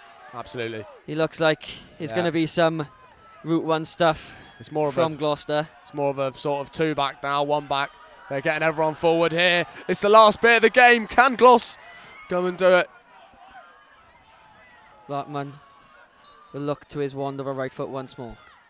Into the area. It's flicked on. Brown at the back stick! Oh, Dark couldn't get there! Ben Brown plays it across, but he was offside anyway. Oh, that could have been outstanding, and the final whistle blows. What a dramatic climax! But it's Worcester's game once more. Gloucester's hunt for the Varsity win will stretch to 5 straight losses as Worcester wheel away to their fans. Just not enough for Gloucester. A brilliant second half by Worcester. 4 goals. Olakolo and Jamé, the main stars in their resurgence. But it was a fight back from Gloucester in that second half as well to bring the game just to one goal disadvantage. But it was just enough. Final effort right to the end as Brown tried to play in Dark, but he was just offside. It's a game of millimetres in games like Varsity, and his Worcester's once more. Harry Papworth, what a game. Wow, what an absolutely incredible game. You know, 4-3, we've seen a lot of goals. We've seen 6 goals in the second half. Yeah, Worcester deserved winners in the end. Their second half performance was incredible, but don't overshadow the goals that Gloucester scored. Callum Bridge with 2, he was incredible, but Oakley James on the Gloucester's behalf, he had an absolutely brilliant game. Yes, they did indeed. I think Gloucester can come off this field somewhat happy with their performance. That loss is going to live on deep in the hearts and deep in the veins of Gloucester. Worcester, however, triumphant once more. Their second half seemed far superior than their first, and that's what got them over the line. I've got to say, Jack, one of the standout players for Worcester, I have to say, was Andrew Rhodes. He was incredible at the back there. He definitely saved a few goals from going in. I thought he was incredible. I thought both Olokolo brothers were brilliant, but the main man for Worcester, let's be honest, it was Jamais, wasn't it? It was indeed. A left foot, like an absolute wand. He was magical on this right-hand side. Yeah, we picked up on him in the previous lead, and we picked up him early on in the game on our left-hand side. He didn't have much joy, did he? But it was that change on the right-hand side. I think Worcester saw how well Rhys Williams was doing on the left-hand wing-back position, and they thought, well, if we can get in behind him, there's a bit of space there. So Jamais picked up some great areas on the right-hand side, cut in onto his favoured left foot, and like we saw with the strike that hit the bar that landed at Olokolo's feet. I'm going to need to remember to go He's Ben Brown. got a brilliant left foot, and he was one of the star performers. Commiserations for Gloucester. Captain Dylan Venns, third varsity and last varsity, will go down as a loss, unfortunately. He came off early on in the second half, perhaps due to injury, but I think his presence was definitely missed. Yeah. And you've got to say as well, the goalkeeper injury to Dan Smith with his right knee might have played a part in a few of the goals. Who are we to say? Well, it's absolutely brilliant for Worcester, isn't it? Look at them singing songs, the fans over on the opposite side giving it really large to Gloucester, and the players on the pitch having loads of fun. I'm sure they'll have a brilliant night tonight. It is Worcester who are winners in the men's football, and Gloucester have now not won it in 5 years. Jack Tozer. Yeah, 2020 the last time. And it is difficult. Varsity is such a big game, and despite going unbeaten all season, it's this game that counts. It's Varsity. If you know how to get it over the line in these kinds of games, like those Worcester players did, then that is what it takes. They're going absolutely nuts. It is indeed. When push comes to shove in that second half, they were there with the goals to put Gloucester to the sword. And unfortunately for Gloucester, 10 games all year, 9 wins, 1 draw. It's almost like they didn't know how to react after going down, Harry. Yeah, you might have to think that. They went down 4-2 at one point in that game. Yeah. You have to admit, they always came back. Whenever they conceded, they went and went on the other end and scored. Then just maybe another couple of minutes, they could have got another goal. Maybe if some things went a bit more their way, if Dan Smith didn't get injured, a few injuries. But we'll hand over to an interview now. Yeah, we got James Pryor with a few of the Gloucester players. With Callum and Dylan, yeah? Yeah. Sweet. We're with him Callum now. Bridge and Dylan Venn. You're third year, second year? First year. First year. Cool.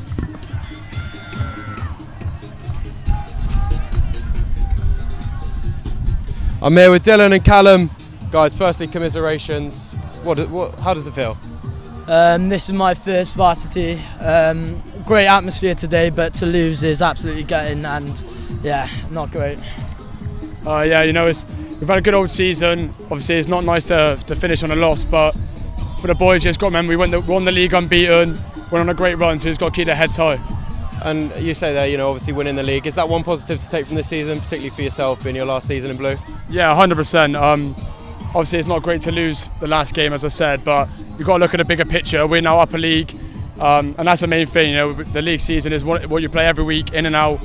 So yeah, I'm glad to leave the boys on a high, even though the game was a loss. But and for yourself, any positives to take? Yeah, obviously first year coming in, winning the league, it's been unreal. This team, although I think we didn't show it today, this team is very special, and we will be back for the next few years, and I feel like we can definitely get our revenge. Brilliant. Cheers, guys. Cheers. Yes, thank you, James. Is that it? Yeah, Captain Dylan Venn. Yes, this is my last game.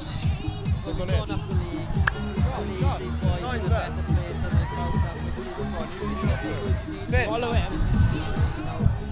This game, The IEM. They look back, how difficult season the league campaign, and they'll be doing stuff for themselves. No, we're so far away. Well, as you said, 9 wins, 1 draw. Waiting. Their only loss of all season had to be in Varsity, possibly the biggest game. Cheese is all sauces. Well, today so far it's with the sauces. However, Well, there's still plenty going on in day 3 of Gloucestershire Varsity. and Worcestershire are warming up now, and that is bound to be a great game here on a sunny afternoon in Gloucester. What a game! So I'm joined by Ollie Taylor-Bradley after Worcester's win against Gloucestershire in Varsity. How are you feeling? Buzzing, absolutely buzzing. You look forward to this game like all year round, and to go 1-0 down, it was hard. It was a very hard game, but overall, fucking so happy. And then what was the message at half time? Obviously going in behind. Just got to battle, win the first, win the seconds. We've got to be more up for it. They wanted it, you wanted it more than us, essentially. It's hard coming to an away ground, so yeah, just more effort, more intensity, and we did that and got the win. So. And then what's that feeling like, scoring a goal on a run towards your supporters? You can't. It happens like that. It's surreal. It's the fans. I can't thank them enough. It's amazing to get that support and be able to run up. Lifetime memory, really. So yeah. I know it's a difficult run in the league this year, but how happy were you now to win Varsity?